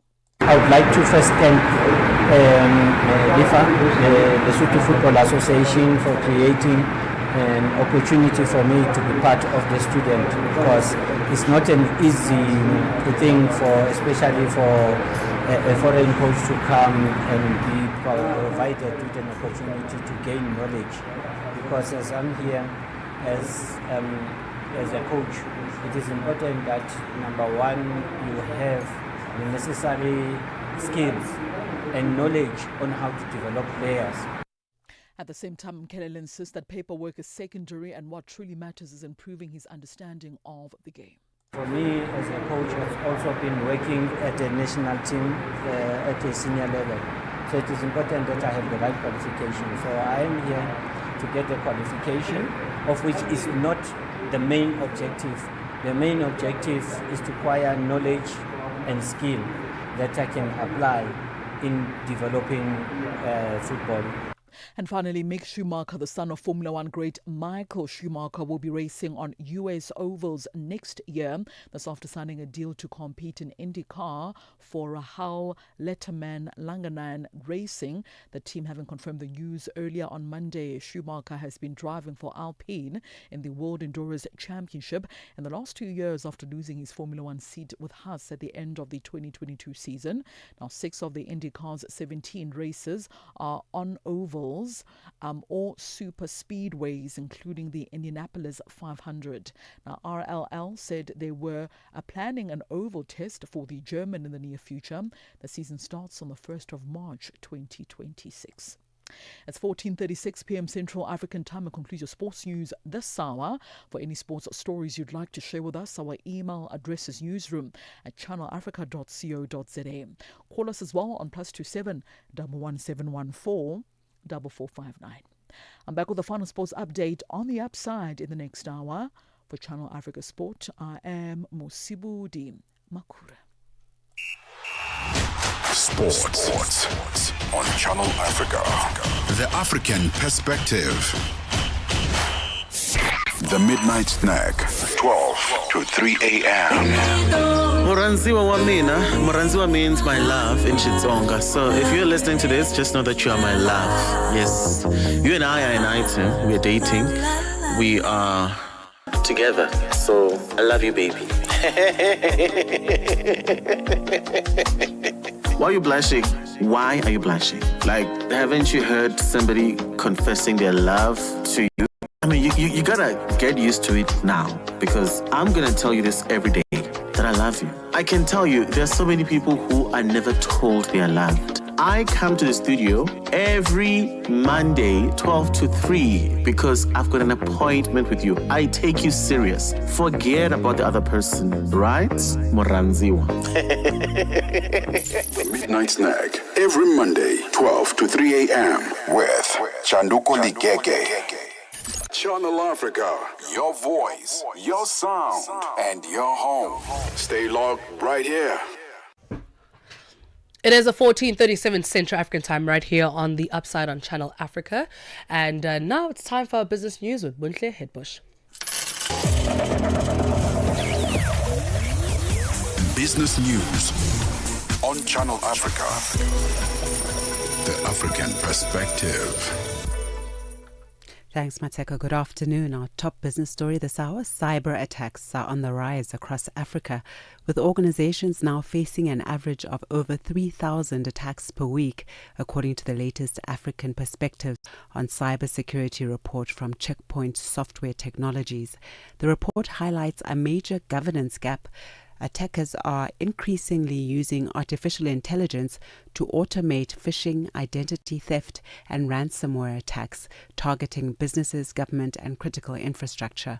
Country manager for the SADC region at Checkpoint Software Technologies, Lionel Dartnell, says government needs to do more to increase their cyber resilience. We see the gap between the financial sector and government institutions growing bigger and bigger in terms of their cyber resilience. And that is a problem. We see that finance, for example, the finance sector is investing a lot more into being resilient, doing the proper governance in terms of being cyber ready, protecting their customers' data, etc., compared to the government institutions. Senegal has announced a recalculated gross domestic product, resulting in improved debt metrics. The finance ministry has described the move as an attempt to give a more accurate picture of the economy as it grapples with a crisis over unreported debt. The West African country announced in July that it had begun the recalculation using an updated base year following a credit rating downgrade by S&P Global.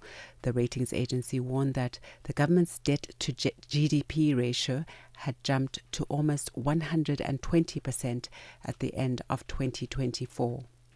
South Africa's Tiger Brands has reported a 31% rise in full-year earnings today, driven by strong volume growth and improved operating margins.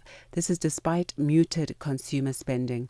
The owner of Jungle Oats and Koo Baked Beans says household budgets remained strained during the period under review as an increase in other essential costs impacted disposable income and consumers had to make trade-offs. The company's headline earnings per share from continuing operations, a key profit measure in South Africa, rose to $1.25 in the year ended September 30, up from a restated 94 US cents a year earlier, while group revenue increased 2.7% to almost $2 billion.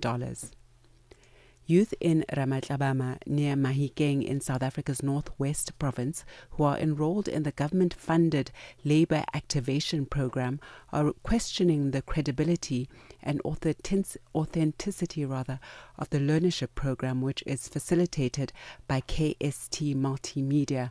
The youth say their learnership program, which enrolled unemployed youth from rural areas to upskill them in film, TV, radio, and photography, has failed to pay stipends and adequately prepare for their placements for practicals. Eugene Khamanyana is one of the youth enrolled in the program. As youth of Ramatlama, we are struggling with a lot of jobs and everything applying. So if the opportunity like this come to your village, you should be happy because of you are going to gain something. First thing, we struggle with the materials, but they managed to bring them. And then after, there's a thing that called stipend that we're supposed to get each and every month for the transport and also for the foods and maybe toiletries. But we'll be struggling to getting that money. Imagine if they cannot pay you a stipend, or even coming to a site visit, checking if the learners are okay. Not over a call, but just a visit, personal visit on the site. British Finance Minister Rachel Reeves is set to announce tens of billions of pounds of tax increases today in a budget that puts her credibility on the line, both with bond investors and with left-wing lawmakers, as it demands more welfare spending. Just over a year after ordering over $52 billion of tax hikes, the biggest since the 1990s, which she promised would be a one-off, Reeves is now looking at new revenue-raising measures due to an unexpected downgrade of Britain's economic outlook, debt costs, and a U-turn on welfare savings. Reeves says she's taking fair and necessary choices to improve the country and speed up economic growth, but that she recognizes the unhappiness among voters. And now for a look at the indicators. $1 in Nigeria is trading at 1,453 naira this afternoon. In Botswana, it's 13 pula 31 Kenya. The dollar is trading at 128 shillings 76. and in Zambia it's 22 kwacha 89. Moving to the BRICS countries, $1 in Brazil is trading at 5 rial 38. Russia 78 rubles 72. In India it's 89 rupees 15. China 719, and South Africa $1 is trading at 17 rand 24 cents this afternoon. $1 is trading at 76 pence to the British pound and 86 to the euro. Looking at commodities, gold is trading at $4,164 per ounce. Platinum $1,567 per ounce, while the price of Brent crude oil this afternoon is at $62.26 a barrel. And that's your business news. For any business news stories you'd like to share with us, please send an email to newsroom@channelafrica.co.za or give us a call on +27 11 714 4459. For Channel Africa Business, I am Buntle Hedbush. Business news on Channel Africa. The African perspective. Your afternoons just got even better. Fresh and exciting. The Upside, hooking you up with today's news from an African perspective. 44 minutes after 2 p.m. Central African Time. This is indeed The Upside, your gateway to the good life on Channel Africa, The African Perspective with Tebogo, Lekhuleni and Ntsako, Mhlanga. We're coming to you live from the Auckland Park Studios in Johannesburg, South Africa. Join us on our social media platforms at Channel Africa on Facebook and YouTube, and at Channel Africa 1 on TikTok, where we are streaming live. And download our brand new Channel Africa app, where you can take us with you, wherever you go on your Android or your iOS device. On there you can check out the lineup, read up on the presenters, stream the shows, and also check out the amazing work that Channel Africa is doing outside of the studio. Important conversation that we're about to have, Ntsako, because it's the festive season. Yeah. People are planning their getaways, their holidays. Yeah. But the last thing that you want to experience when you're planning all these holidays and getaways and booking your dream accommodation is realizing that you have been scammed of all your hard-earned savings for that trip. And we want to avoid that this festive The season. world would burn. I need you to understand. I have an agreement with the universe that I can go through a lot of things, but if I'm scammed, the whole world is burning. It will be the new Big Bang. That is so extreme. I know, but that's how angry I think. Like, guys, I need you to understand. When we work, you clock in at 8765431, right? And when you get that money and you're making a payment, and you don't pay like 2 shillings or no, or 3 kwacha. No, you are paying a hefty amount. And the idea that someone is out there scamming, bro, the whole world. Big Bang number 2 by me. Well, after that, we have to say, we are trying to prevent all of that from happening. And so planning a holiday online has never been easier nowadays, right? From comparing prices to reading reviews and booking flights and accommodation in minutes. But as online reservations become the norm, the number of scams targeting travelers is rising just as fast. Around the world, the warnings are growing. In Japan, hundreds of hotels have been tricked by fake emails. In Australia, travelers have already lost more than $500,000. And in the UK, millions have disappeared in just a single year due to fraudulent listings and phishing schemes and fake payment portals.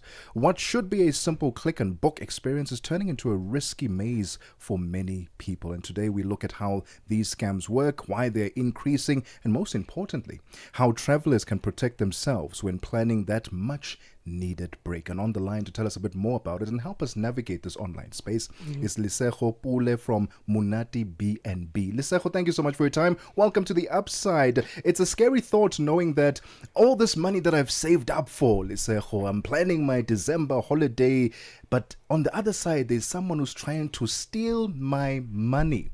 How do we go about identifying fake booking platforms and real ones? Good afternoon, and good afternoon to your listeners all over the country, all over the continent.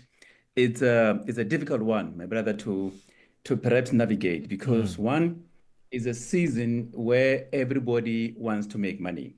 In fact, it's a season during which almost every business makes money. So, including even the mortuaries. And so if mortuaries make money during this time of the year, surely everybody else feels that they can make money. And because it's a season during which a lot of people make a lot of trips and go on holiday destinations across the country, across the world, it's an opportunity for scammers to identify those who are desperate to find a booking elsewhere. And so it's going to be very, very difficult to avoid it. It is always going to be there. One just has to be careful as to how they do it, because it is only going to be those who go an extra mile checking and verifying the platforms they are using to avoid being scammed. The one thing that you must do is always rely on the platform that you used before and before and before. If you're starting something new, if you're going on a platform that seems more inviting, more affordable and all that, you must just know that if it is too good to be true, it is too good to be true.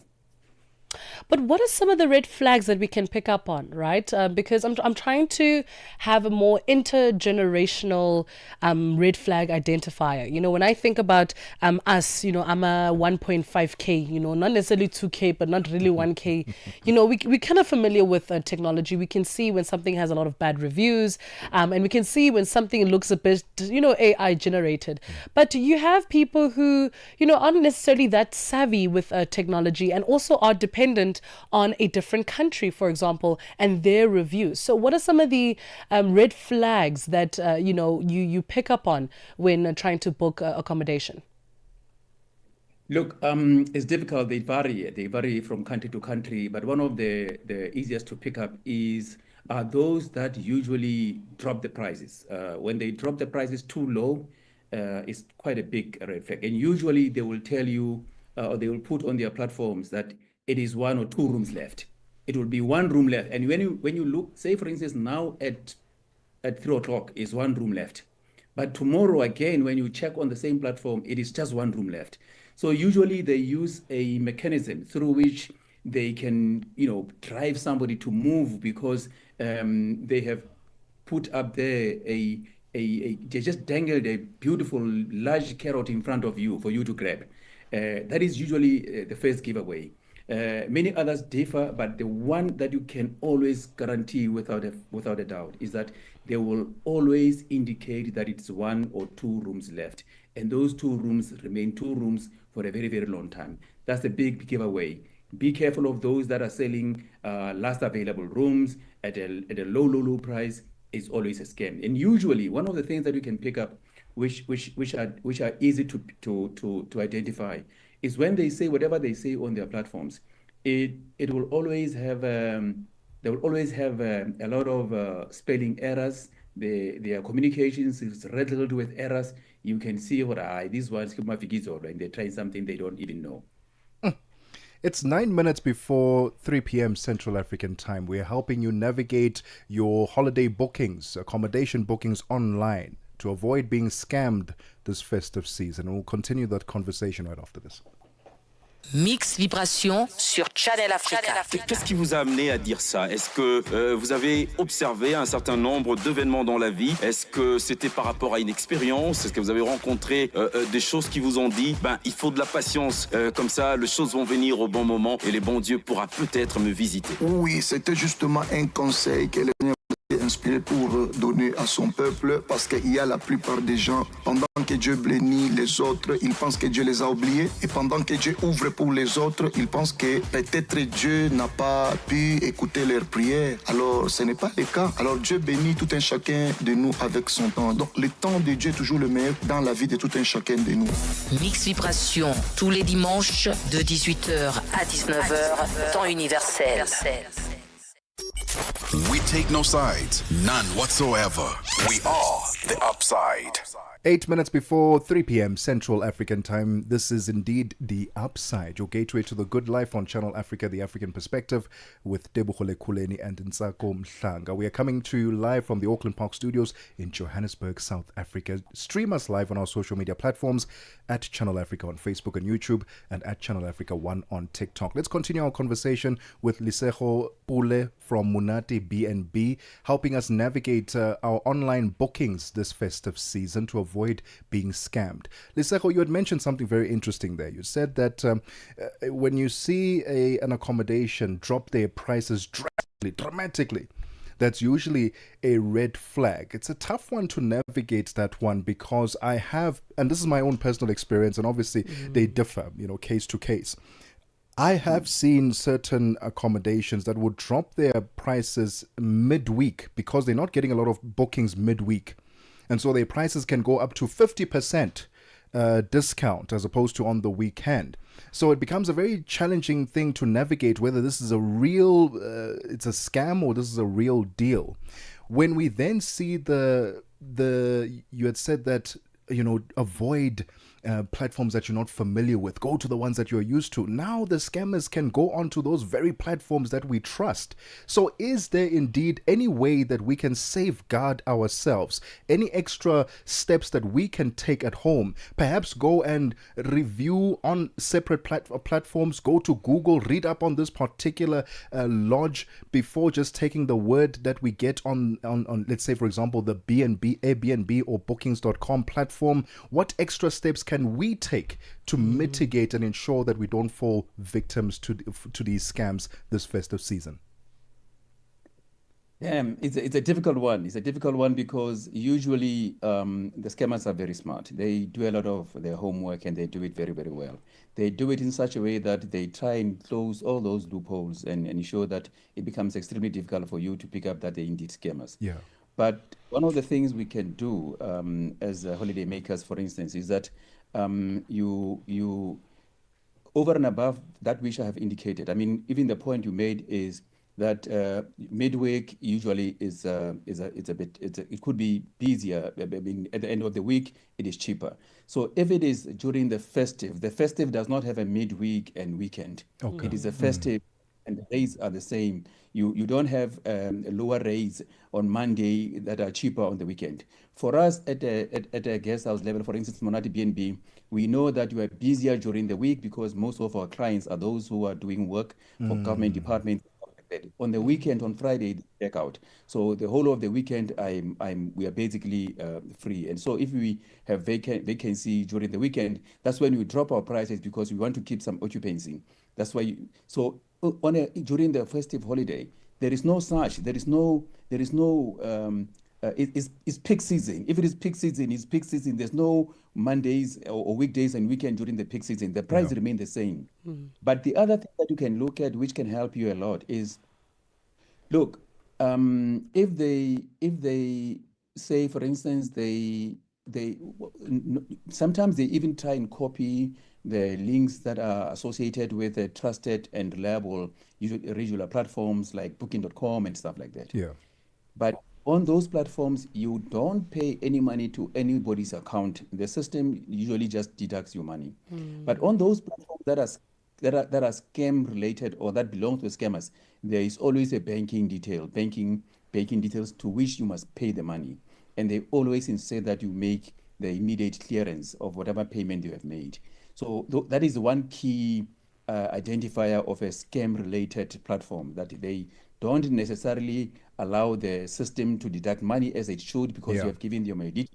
But in this particular instance, because they don't have necessarily the tools to do so, they insist that you make the payment into a particular bank account.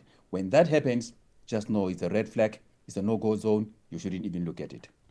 Ntsako, how does the Airbnbs, the B&Bs, and the accommodations position themselves to look more credible? And the reason I'm asking this is because a lot more people are going to have negative perceptions on B&Bs all across the board, and I'm worried that it's going to affect general business. So how do you position yourself better to be more trusting, to be more viable to the average consumer? It's very difficult, my sister. It's very difficult because one of the things that you should do is make yourself more visible. Make yourself more visible and accessible. So much so that even after you have gone through Booking.com platforms, there must be accessible contact details that belong to the owner.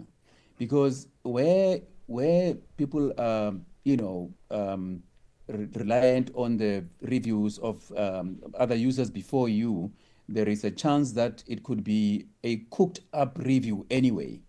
I've been scammed myself on, not necessarily on a accommodation related platform, but on something that I wanted to buy. They were brilliant reviews, but the reviews were generated by the people who were scamming me.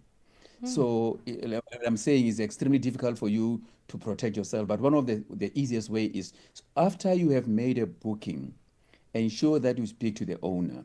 But when you speak to the owner, you will hear just from the language how you engage them that this is a scammer. It's very difficult. It's very easy to tell the owner from a scammer. The scammer is always uncomfortable with questions, but the owner is willing to show you things and give you access and do the things that otherwise would not necessarily be allowed by other people. But in general, it is extremely difficult, my sister, to identify yourselves from the scammers, because the scammers have copied almost everything that you do. Some of them have been in the business we are in. Some of them know the business in and out. Some of them have just left our operations to start theirs, and they did not succeed. Because now the festive is around the bend, they want to develop mechanisms through which they can make quick money. And that's how they do it. And they try to look as legit as it gets. It's just like I said, small little details will throw them off.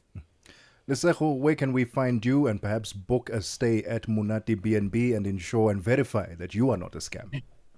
If you guys are in Joburg and you're as far as you are and you're passing through the Northern Cape, maybe on your way to Grabis or some parts of the Kalahari, you have to choose Kuruman as a destiny of choice, because Kuruman then offers you the Kuruman Eye, the Moffat Mission, and of course Munati BNB. Munati is a response to all your lodging needs.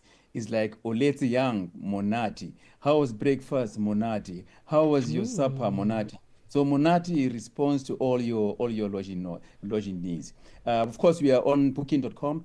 We are arguably the best in terms of the ratings on Booking.com. That's basically the main platform we're using. So if you want to reach us on Booking.com. But we're also available. We are not necessarily available on Facebook and Insta and all that, but you're available on www.monadipnb.co.za as well. All right, Ntsako, thank you so much for your time this afternoon, and we hope that this has helped you at home to navigate how you go about booking your accommodation online this festive season. Do your due diligence. If it looks too good to be true, it probably is. It's 3 p.m. Central African Time. Let's get the latest news with Onel Nsinzi. SABC News. The African Perspective. Thank you, Tebogo. Looking at your top stories. A large number of supporters and officials from Uganda's main opposition party have been detained, and the death toll from a Marburg virus outbreak in Ethiopia rises. Your latest news. Greetings to our listeners. More than 300 supporters and officials from Uganda's main opposition party have been detained since election campaigning began last month. This is according to the National Unity Platform. Security forces reportedly used tear gas, water cannons and pepper sprays at rallies in the capital, Kampala.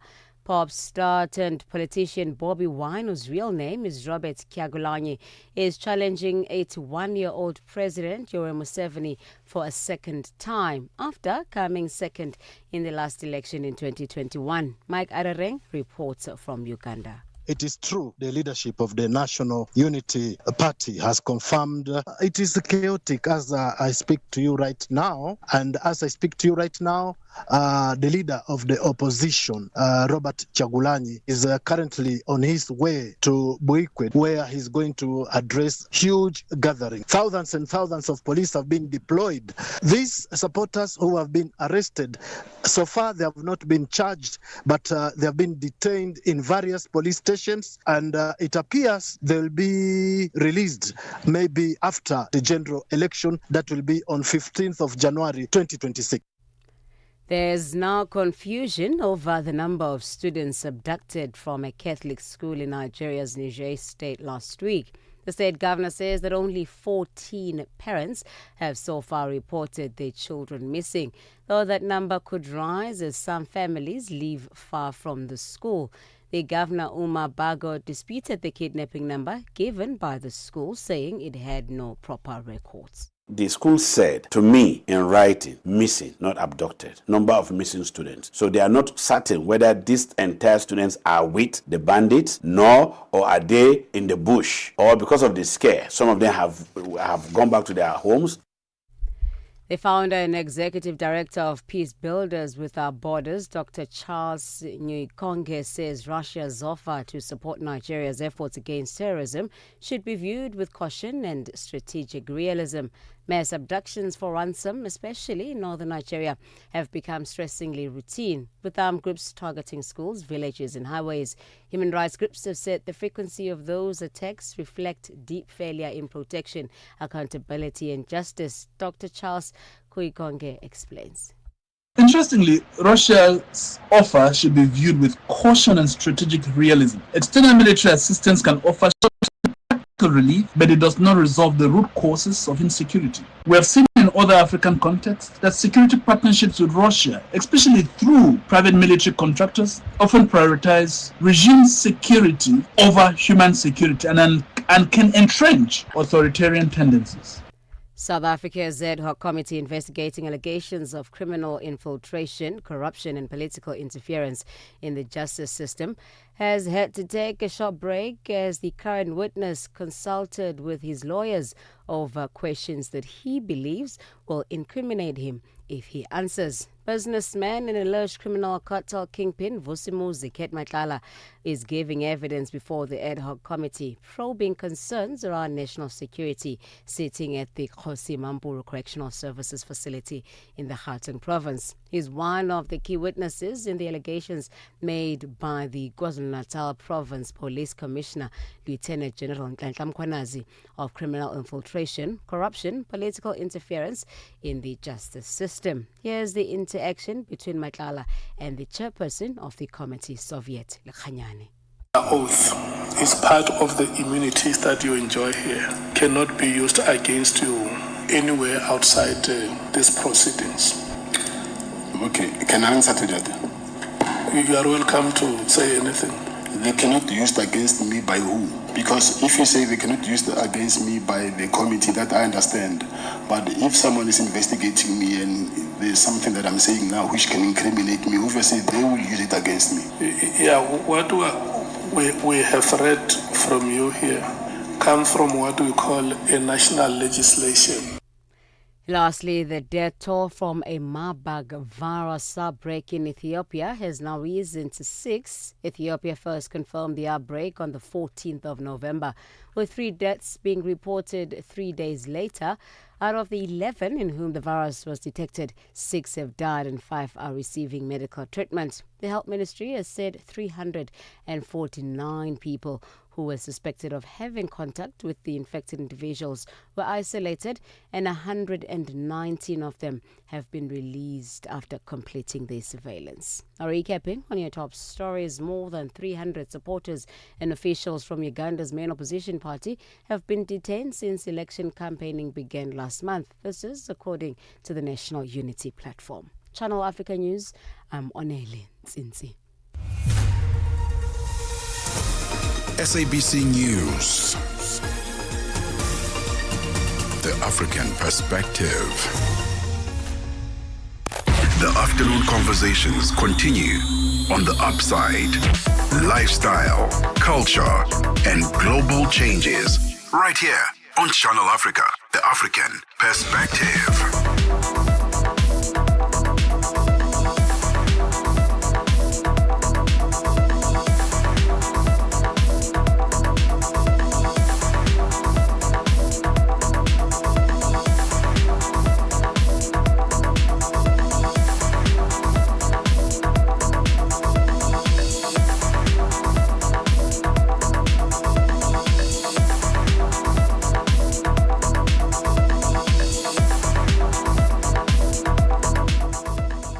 7 minutes after 3 p.m. Central African Time. This is the final hour of The Upside, your gateway to the good life on Channel Africa, the African perspective, with Tebogo, Lekhuleni and Ntsako, Mhlanga. We're coming to you live from the Auckland Park Studios in Johannesburg, South Africa. Happy Wednesday to you and yours, and thank you so much for choosing us this afternoon. Join us on our social media platforms at Channel Africa on Facebook and YouTube, and at Channel Africa 1 on TikTok, where you can stream us live and check out our brand newly revamped website, www.channelafrica.co.za, and download our brand new Channel Africa app on your Android or your iOS device, so you can take us with you wherever you go.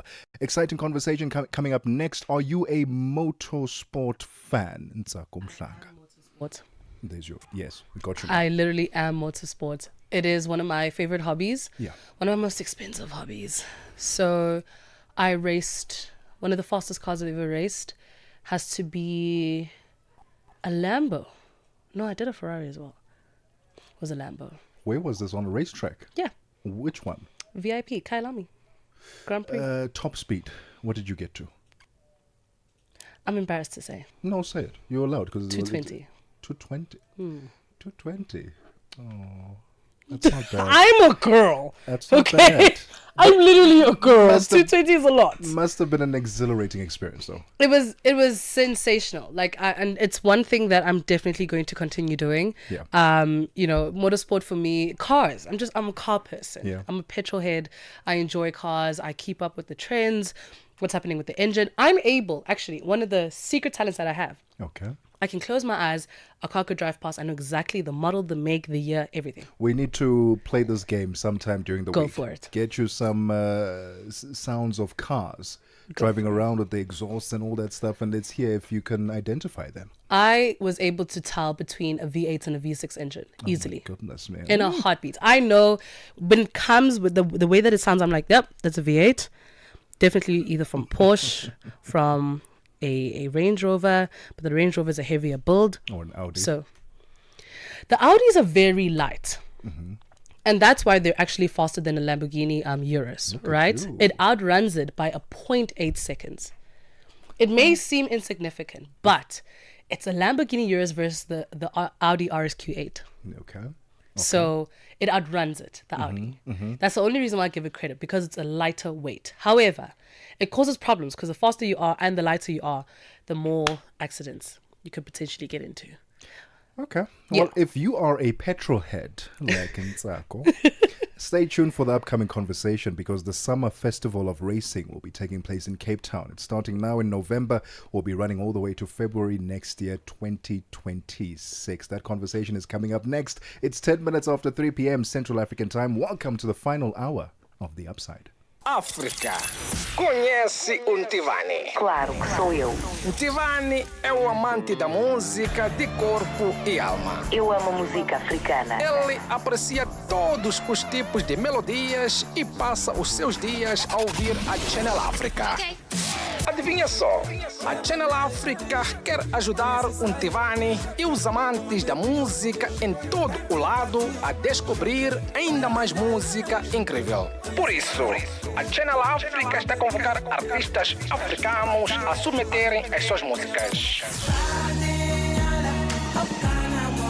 Músicos, lembrem-se de nos dar todas as informações relevantes no music@channelafrica.co.za. As submissões são a vossa oportunidade de ser ouvidos, mas não garantem inclusão na lista. Todas as submissões serão cuidadosamente analisadas para verificar se cumprem os requisitos da nossa estação. Canal África, a perspectiva africana. The Upside. On the Upside, your voice matters.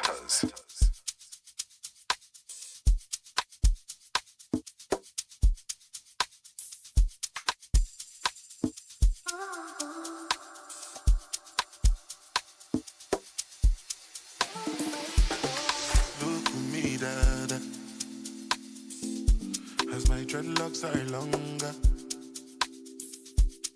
I know say right now my time, I no go waste them rara. I go use them dada. I go use them dada. You know say sina bastard. How they see I'm judge.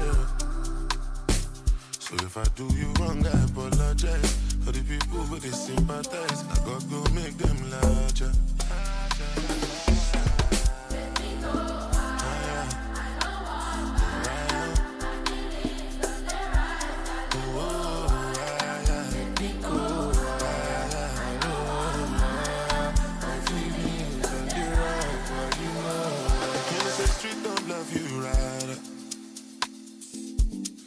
Full of snakes and spiders.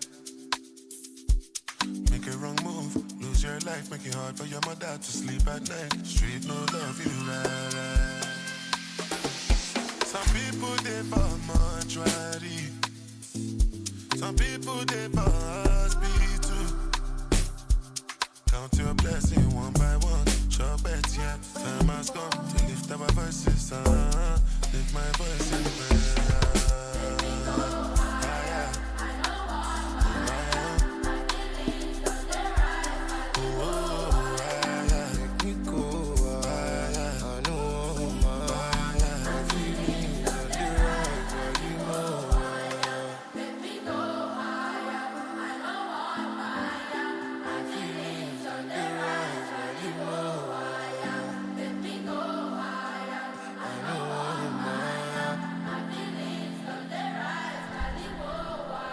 Fourteen minutes after 3 p.m. Central African Time. Burna Boy with Haya. This is The Upside on Channel Africa, the African perspective with Tebogo, Lekhuleni and Ntsako Mhlanga. We are about to get into petrol head conversations. If you are a petrol head, this conversation is for you and Ntsako. I'm just glad you announced Burna Boy's song correctly, or else it was going to kick us out of the studio.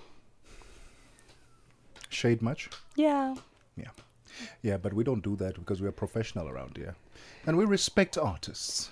We do. We respect artists. And honestly, if I wanted to take a nap, maybe I had a long day. Do you understand the sensory overload that you have to take a nap at a concert? Like, I actually saluted that person. I was like, wow. You're probably the baby that had the vacuum, the TV on, the microwave, and the washing machine on at the same time while you were taking a nap. That's actually legendary. I don't think artists should take offense when some people fall asleep during their performances. It's not every song that we will vibe to, is what I'm saying. And also, you don't know what kind of day we had. Exactly. Okay? Exactly. This poor person probably did an all-nighter, night shift, 2 nights in a row. The previous night probably had to, I don't know, he was at a wake. There was a wake happening. Didn't sleep at a night shift. There was a lot happening, so please, artists, don't judge when we fall asleep. Anyway, let's talk about cars. He is driving me insane, and I think that's why he must just go to Cape Town. What is taking place, what is coming to fruition is Cape Town's racing season. It's opened at a time where race courses around the world are evolving into broader cultural spaces. The Summer Festival of Racing captures this shift by offering a mix of sports, fashion, food, and family-focused activities that welcome long-time supporters and new audiences alike. The festival reflects how racing is changing, and not only as a competitive sport, but also a place where heritage meets modern lifestyle and where communities gather for shared experience. Joining us to talk about this amazing festival that's coming up is Stephen Marshall, who is the head of marketing, major event and broadcast. Stephen, thank you so much for joining us this afternoon. Now, where are you taking us? Where are we riding to, Stephen? Tebogo and Ntsako, thank you very much for having me. Hopefully to the race course. Yes, so tell us all about this, the summer festival. I really enjoy the cultural and family orientated route you guys are taking here. Talk to us about what inspired that. Yeah, look, it's something that has needed to happen.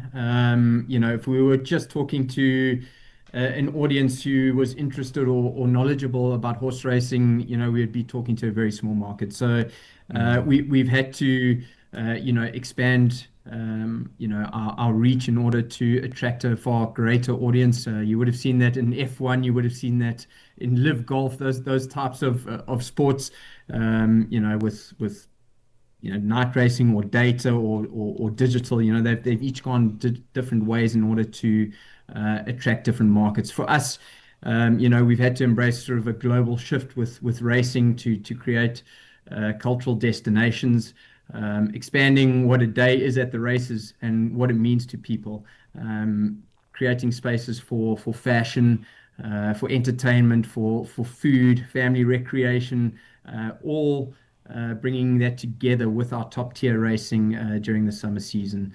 And that approach is rooted into making the race course feel like a place that people want to come to visit. Not just for the racing, but the boutique markets, the food villages, the kids' entertainment, the live music, creating those rich cultural experiences that are uniquely Cape Town. And we're layering that into the racing product so that people can feel the energy and come and enjoy the facilities that we have at one of the world's best race courses, that's Hollywood and Worth. Stephen, how big a culture is racing in South Africa, particularly in Cape Town? I mean, we know we love cricket, rugby, soccer in this country, but how big a culture is racing? It's quite a niche culture. Historically, there's a very, very strong heritage. Cape Town has been the home of some of the best racehorse trainers the country's ever seen. Terence Millard springs to mind. Justin Snaith currently more recently, and some of the best horses that the country's ever produced. When I was growing up, I remember a horse called Horse Chestnut who came to Cape Town, and he won the Cape Guineas that year, and then went on as a 3-year-old to win the Cape Town Met as well by about 10 lengths. We look back to Pocket Power as well. So, the heritage is very strong, but we realize that lifestyle is our future. So, creating those elevated hospitality experiences, those fashion moments, incorporating music into these experiences as well. We need to try and find that happy medium where we bring all of these experiences into top tier horse racing to make one cohesive experience for the public, so that we can reach a far greater audience. It is just gone 20 minutes after 3 p.m. Central African time. Stephen, please hang 10 for me. In fact, hold your horses for me. We're going to be right back just after this. Siyabangena manje. Vito Jabulani Kolele iMagoda. Jabulani is a young man from Giyani in Limpopo in South Africa. Very easy guy, taking things easy. To know me is to know that I love what I do, which I'm crazy about it. So when you hear me on radio, expect the best. Expect great music. Expect great content. Expect 180 minutes of nothing but fun. You'll find me on the morning reset, 3 to 6 a.m., Monday to Friday. Siyabangena baba. Ay. Mbuleke. We take no sides, none whatsoever. We are the Upside.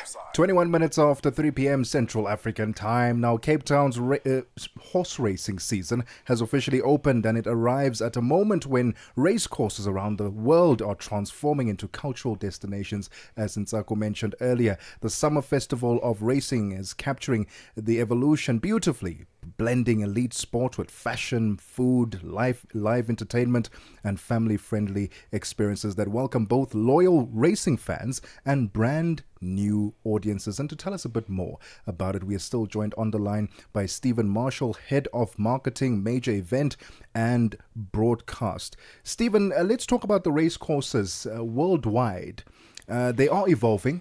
And how is Cape Town positioning itself within this global trend as they are all upgrading and becoming better and better?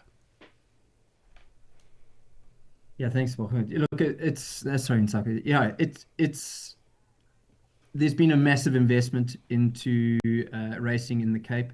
The formulation of Race Coast, the merger of the KZN operator and the what was Cape Racing into Race Coast, and a massive investment by Hollywood Bets into racing in both these regions.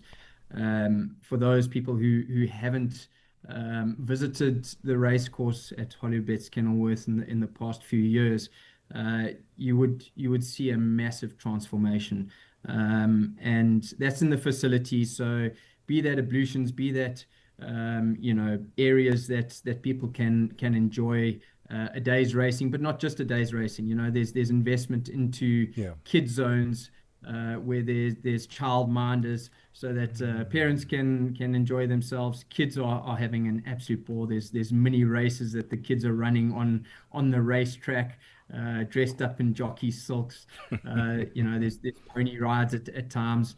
And all of that to keep them entertained. And then obviously on the parent side or the young adult side, there's experiences there as well. There's music festivals, there's different bars as well, trackside really, that you can just relax, enjoy yourself, different fashion competitions as well that you can get involved with. So in the Cape, we're looking to bring that whole experience to our audiences, and for most of these festival race meetings, entry's free. That's the great thing. Entry into the kids zone is free as well. So we're dropping the barriers.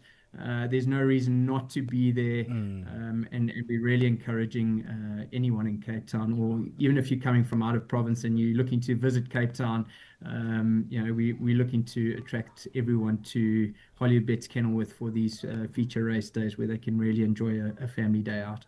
And I think the timing is quite appropriate. I mean, last year in November, the department recorded about 16,000 families having visited Cape Town in 1 month alone, from October to November. So I'm wondering now, who and which cultural side, was influencing the fashion. Was that influenced by the international market, or just us, draping ourselves in the best horse racing outfits? Are there certain things we can look forward to, like the themes that we can look forward to? Yeah, absolutely. So all of these race days sort of carry a different theme in themselves. So we've got Sip and Shop, that's next weekend for the World Sports Betting Cape Fillies Guineas. We have a festive fair at the Hollywood Bets Cape Guineas on the 13th, and that's going to also feature Kaapse Klopse as well. So that's something to look forward to. The Lomrans King's Plate, we know that race day. It's blue and white. It's elegant. It's something for that everyone really jumps behind that theme, and it's a real spectacle that day. And then the World Sports Betting Cape Town Met.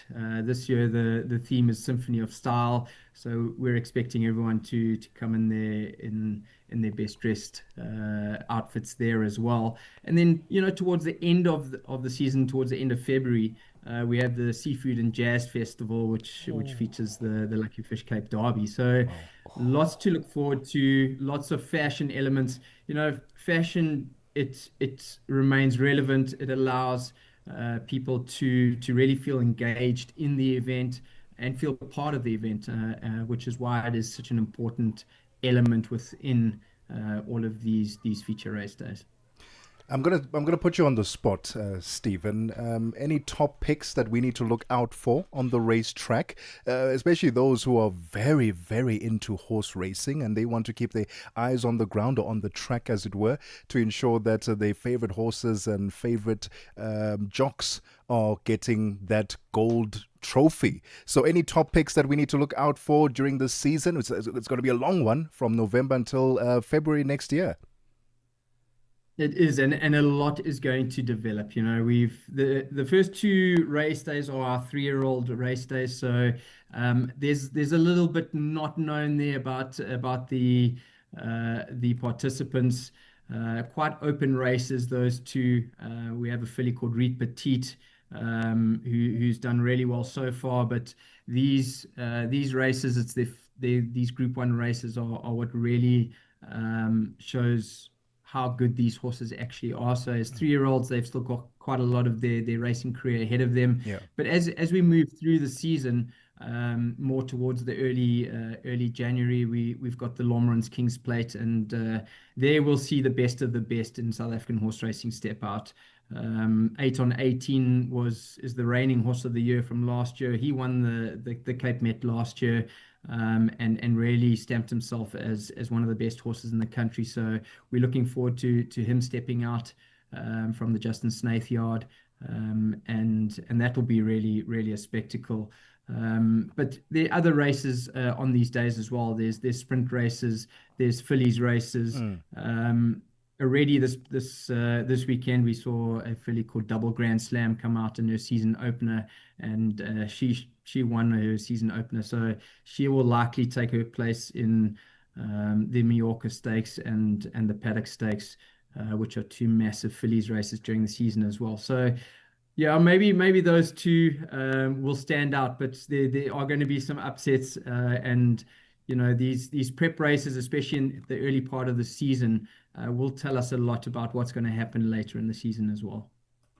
Listen, whether it's a Ferrari or a horse, invite me, Stephen. I wish we were friends, man. Where can we find you guys on social media? Where can we buy our tickets as well?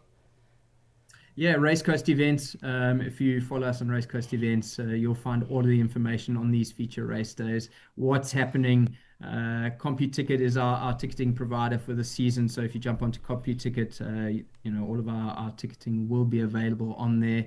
Even for the days that have free entry, we encourage people to get on there, get their CompuTicket ticket. It is free of charge, but you will be required to have that to come into the race course. It just helps us be able to track the numbers on race day.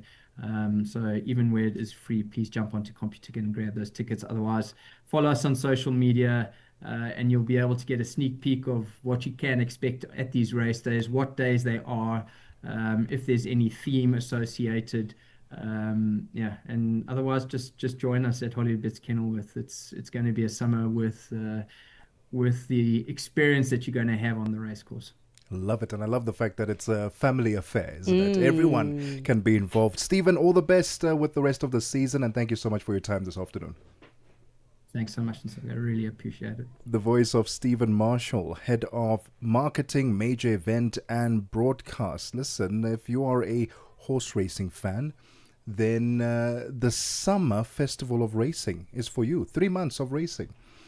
Ever been to a horse racing event? I did, darling. I was actually about to tell you. I was in Kenilworth this year in February. Ooh, tell us more. Okay. I was draped in a beautiful orange dress with a silk finish.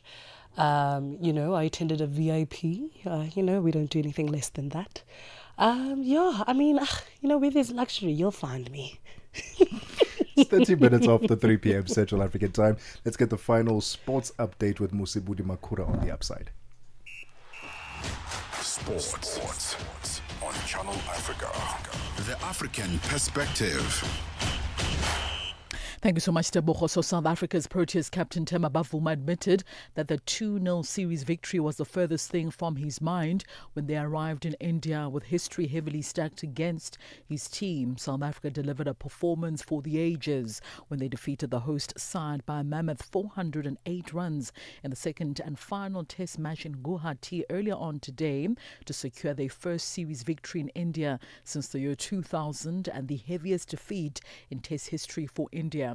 So before the match in Kolkata last week, they had never won a match on Indian soil in 15 years and then were whitewashed 3-0 in both 2015 and in 2019. So this is what the captain had to say after that performance. Coming to India is always a tough prospect. I think, like I said in the post-match interview, I think what makes it sweeter is the fact that we're here on the other side of the results on our past or post tours. We know how dark it can be, so coming here, I would have never thought 2-0 would be the result of the series, but I think it's an incredible achievement for the group of players. Again, we've gone on to edge ourselves into history, and we are creating some memorable moments. Now, Bavuma says that the team is in a very good space at the moment with everyone chipping in, both in the batting order as well as the bowling unit. The victory in India, by the way, will also go a long way in silencing the critics who had a lot of things to say about their path to the World Test Championship victory earlier on this year.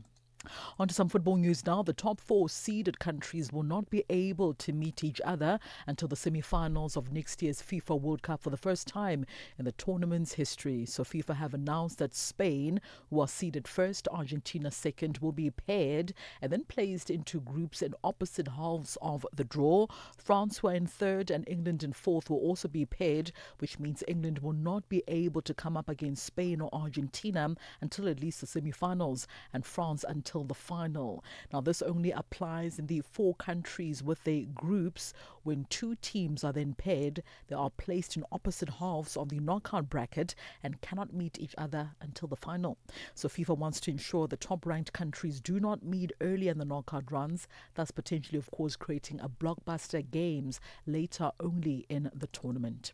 Well, Cristiano Ronaldo will be able to play for Portugal in their opening game at next year's FIFA World Cup despite his red card against the Republic of Ireland.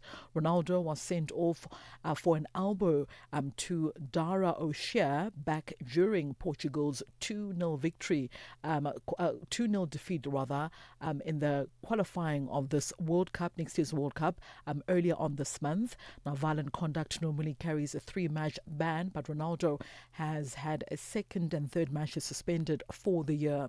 BBC Sport understands that the fact that this is his first red card in 228 international appearances was taken into consideration. Ronaldo set out against Armenia, that match on the 16th of November, so he will not miss any games in the USA when that World Cup is set to get underway on the 11th of June, concluding on the 18th of July. And finally, Mick Schumacher, son of Formula One great Michael Schumacher, will be racing on US ovals next year after signing a new deal to compete in IndyCar for Rahal Letterman Langan Racing, also known as RLL, the team said on Monday. So Schumacher has been driving for Alpine in the World Endurance Championship in the last 2 years after losing his Formula One seat for Haas at the end of 2022. Now, 6 of the IndyCar 17 races are ovals or super speedways, including the Indianapolis 500. RLL said they were planning an oval test for the German in the near future. The season for 2026 gets underway on the 1st of March. Well, that is a wrap of your sports news this afternoon on The Upside. For any sports stories you'd like to share with us, our email address is newsroom@channelafrica.co.za. Give us a call as well on +27 11714 4459. I'm back with the final sports update for the afternoon on the Africa in Business show. For Channel Africa Sport, I am Musibudi Makura.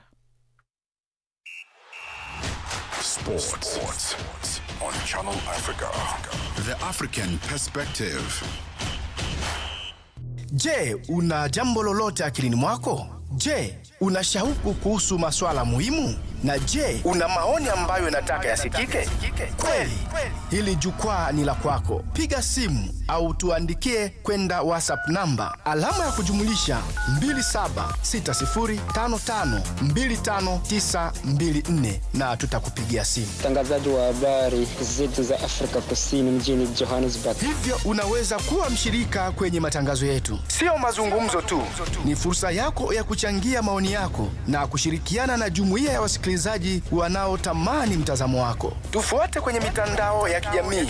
Tembelea tovuti yetu www.channelafrica.co.za na uwe tayari kushiriki na kuchangia maoni yako kwenye Channel Africa. Channel Africa, mtazamo wa Kiafrika.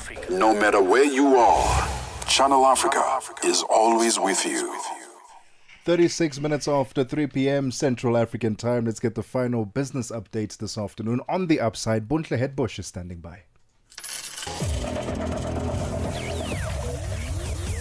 Business news on Channel Africa. The African Perspective. Thanks, Tebogo. Good afternoon. Our top story this hour: South Africa's Johannesburg Water says aging infrastructure and unattended leaks remain a major challenge across the city, despite improved technology to detect and manage water losses. The utility showcased its leak detection program to the media today, demonstrating how advanced tools are used to locate bursts and reduce wastage. Tega Kandasame from Johannesburg Water's demand management team explains why community cooperation remains crucial. So while Johannesburg invests heavily in technology and proactive leak detection, residents play a very vital role in safeguarding our water resources. So we continuously encourage all households and businesses to use water sparingly, fix household leaks promptly, and report bursts and leaks in open hydrants. Avoid unnecessary water use, especially during the peak demand like now, peak demand periods. So together, if we work hand in hand as a city of Johannesburg and its residents, we can protect our limited water resources and ensure a reliable and sustainable supply for all. Senegal has announced a recalculated gross domestic product, resulting in improved debt metrics. The finance ministry has described the move as an attempt to give a more accurate picture of the economy as it grapples with a crisis over unreported debt. The West African country announced in July that it had begun the recalculation using an updated base year following a credit rating downgrade by S&P Global. The ratings agency warned that the government's debt to GDP ratio had jumped to almost 120% at the end of 2024. Cyber attacks are on the rise across Africa, with organizations now facing an average of over 3,000 attacks per week, according to the latest African Perspectives on Cybersecurity report from Checkpoint Software Technologies. The report highlights a major governance gap. Attackers are increasingly using artificial intelligence to automate phishing, identity theft, and ransomware attacks targeting businesses, government, and critical infrastructure.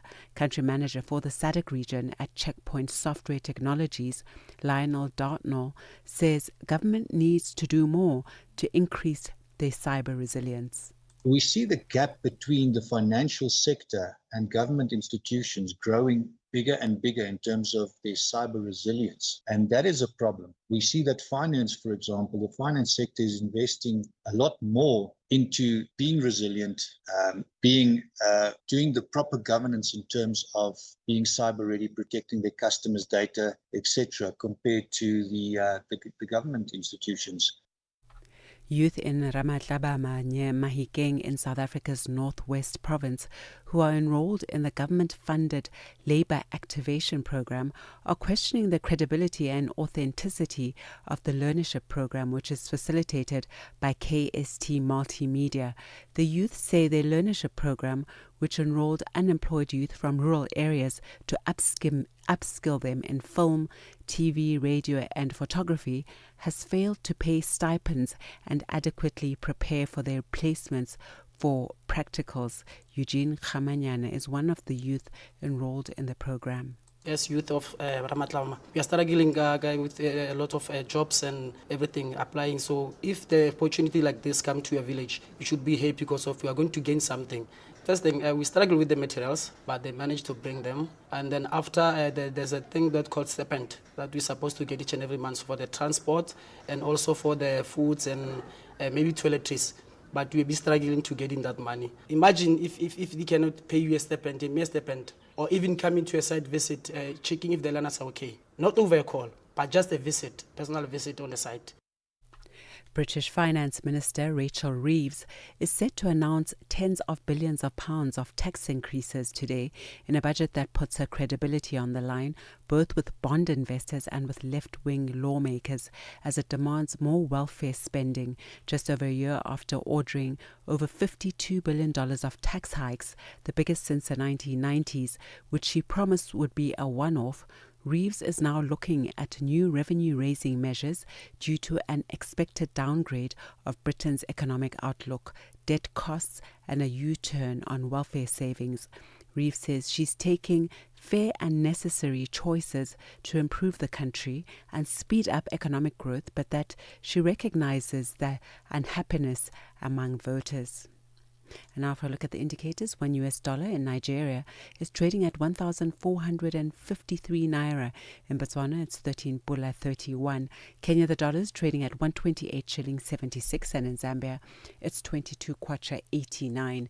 The BRICS countries, $1 in Brazil is trading at 5 Real 38, Russia 78 rubles 72, India it's 89 rupees 15, in China 719, and South Africa $1 is trading at 17 rand 24 cents this afternoon. $1 is trading at 76 pence to the British pound and 86 to the euro. Looking at commodities, gold is trading at $4,164 per ounce, and platinum at $1,567 per ounce, while Brent crude oil is at $62.26 a barrel. And that's the business news. I'll be back with the final look at the indicators in the next hour. For any business stories you'd like to share with us, please send an email to newsroom@channelafrica.co.za or give us a call on +2711 714 4459. For Channel Africa Business, I am Bontle Hetbush. Business News on Channel Africa. The African Perspective. Broadcasting in 5 different languages, connecting the continent. This is Channel Africa, the African Perspective.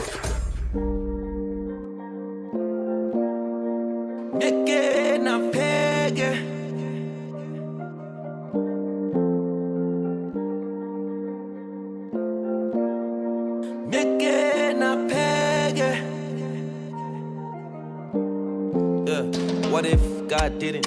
What if I had never been blessed beyond limits? What if I was always depressed and not living?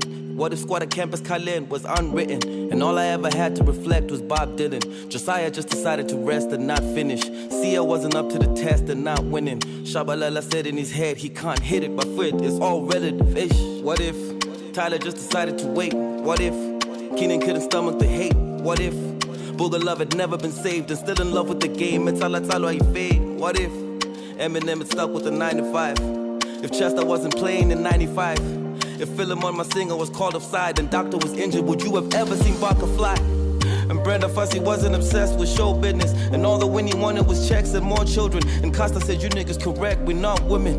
Jabba didn't fuck on your vest, they can't siblings and son. I stand steady on business and everything that I've done. I can't imagine my Diva not being a prodigal son. I left Komani with vision and now I'm back as a young. What if?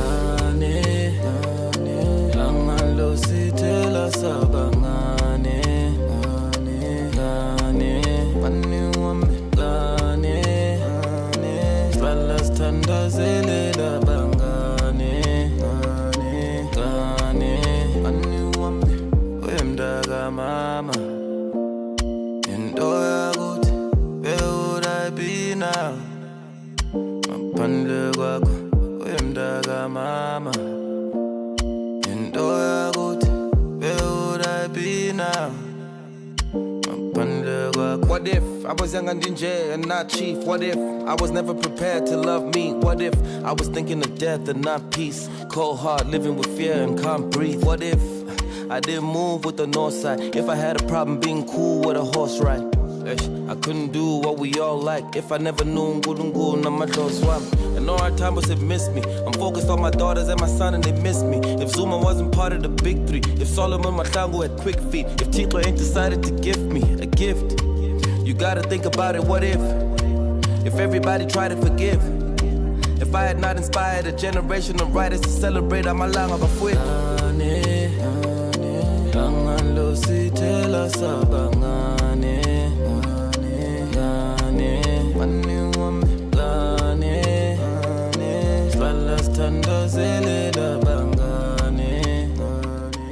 It is 14 minutes to go before we head to the top of the hour to Africa in Business. Younger Chief with What If, Mngani? I really don't like that question. I live my life in order to not ever ask what if. If I have what if, I go and do it.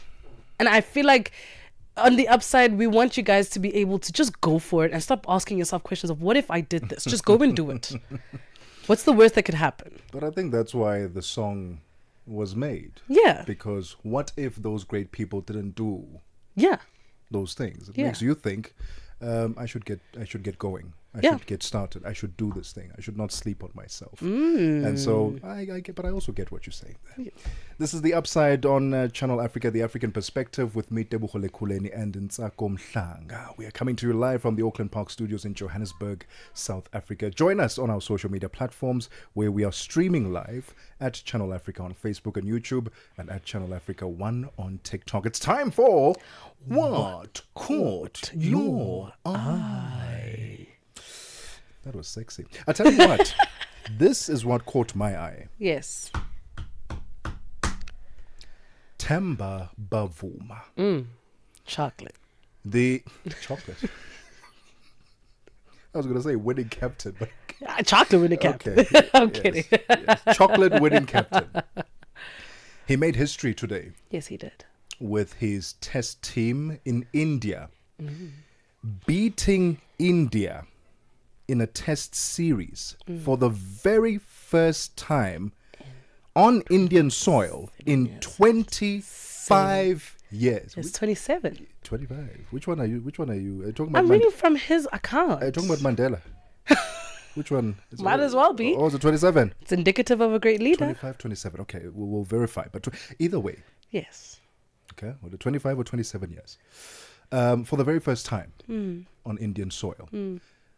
I cannot even begin to explain how significant that moment was. Yeah. Themba Bavuma became the first test-winning captain to win a trophy for South Africa. The Proteas have never won silverware on an international platform like that. We've fallen short so many times.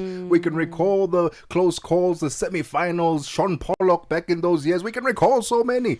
But we won the World Test Championship, and we were the champions for the very first time, ICC champions under our captain, Themba Bavuma. And now today we are celebrating a series win on Indian soil after over 20 years. No other captain has been able to.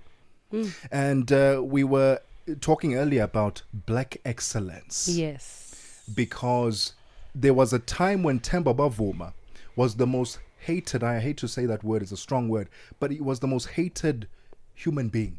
He was chastised. He really was, big time. Anything that Themba Bavuma did, get him off the field. Why is he still playing? Quota system, quota this, ratio what.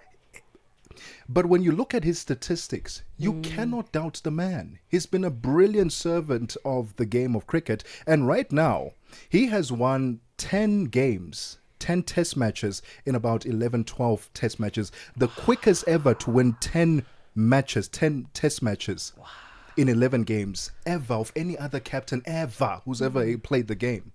You cannot undermine the resilience that this man has shown. Yeah. Facing criticism from journalists, media, fans, people within the sporting fraternity, the cricket space itself, to overcome all those hurdles, those judgments, and still look at the world and say, you know what, I'm here because I believe in my country, I believe in the sport. I started playing there in the Eastern Cape, in the streets, in the dust. I was playing with my friends. I didn't believe that I would be on this platform. Some said I am too short to play cricket. I could never make it. Here I am as one of the best, if not the best, the best captain the Proteas have ever had. Shout out to Themba Bavuma. And I think, naming a child is very important. Themba, we had hope in him. And he followed through with that hope. I just couldn't help but feel a little deja vu, though, with Siya Kolisi. He recently celebrated 100 tests for the Springboks. We remember the backlash he received, of his personal life even, on social media. He took us to the Rugby World Cup and won. I am twice. Yes, sorry. Our numbers today, darling. And for me, it interests me so much because I'm looking at our first black captains, right? And I can't help but ask, and I wanna ask you today, what do you think about our Africanism, about our blackness, makes us so excellent? There is something about the way that it's our resilience. It's our strength to Ubuntu, we call it Ubuntu. I am because we are. Yeah. It's understanding that I never fight by myself. I represent communities that I myself have never stepped into. I represent a child who is sitting in the village right now who thinks, this is all it is. Yeah. But they see me on television, on radio, and they start to believe. They see representation. I am because we are. I never fight for myself. The resilience, the power that we carry in just that statement alone makes us stand out head above shoulders above any other race, any other country, any other culture.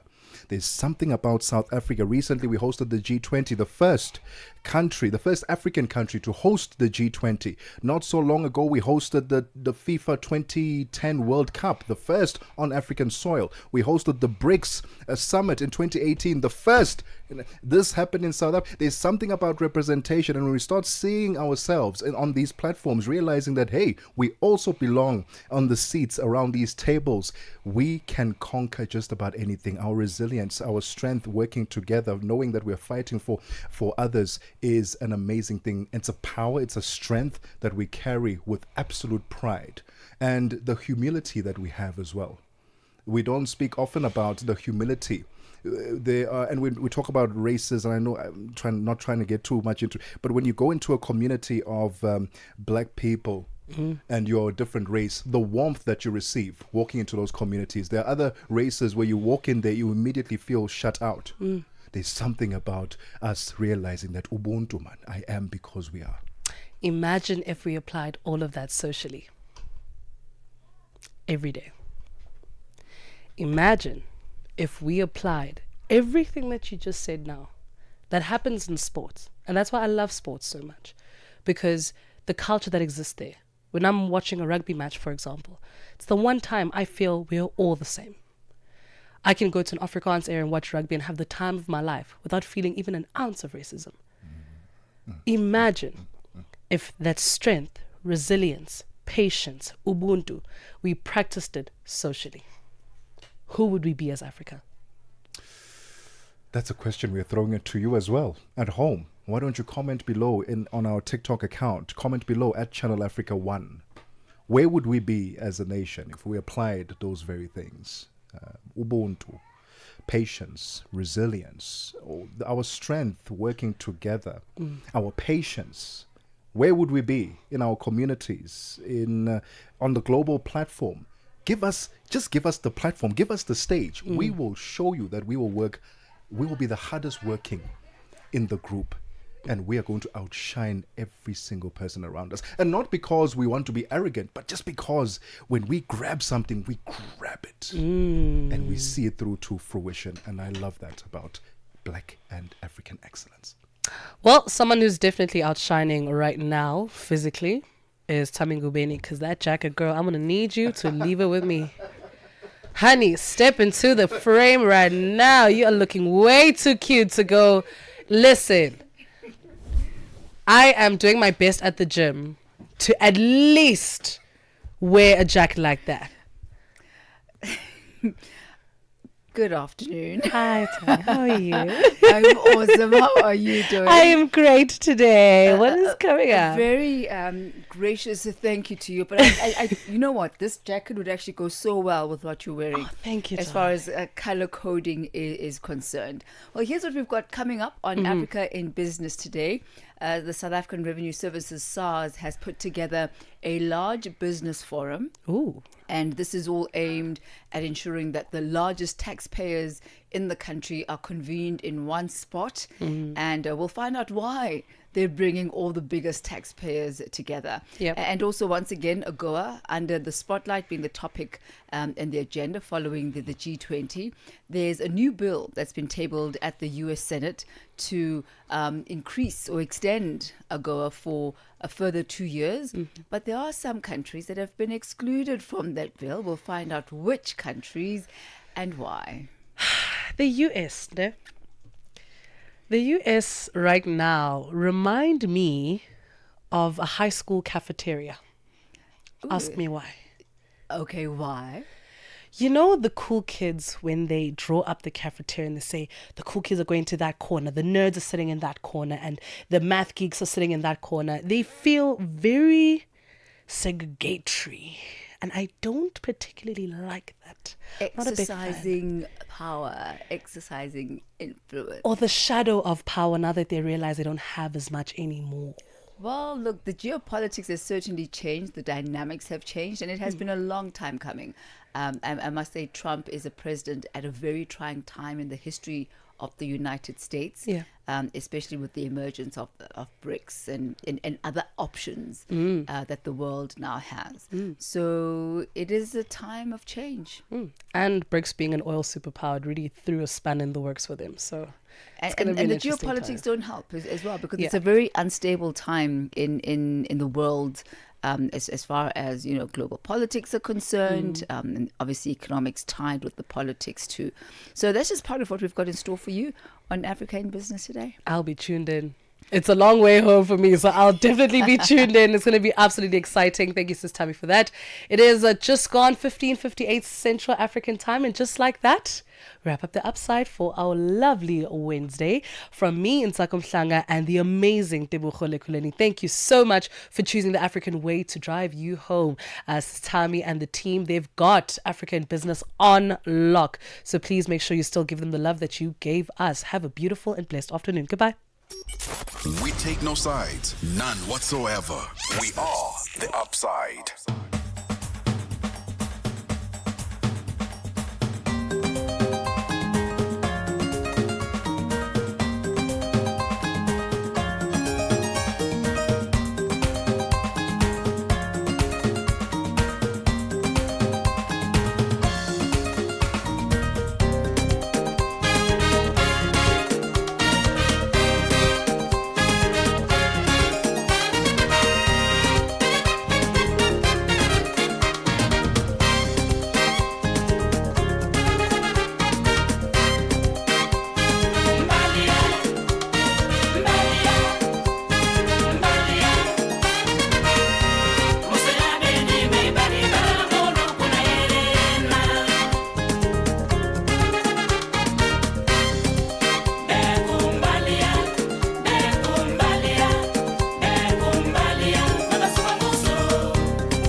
Business.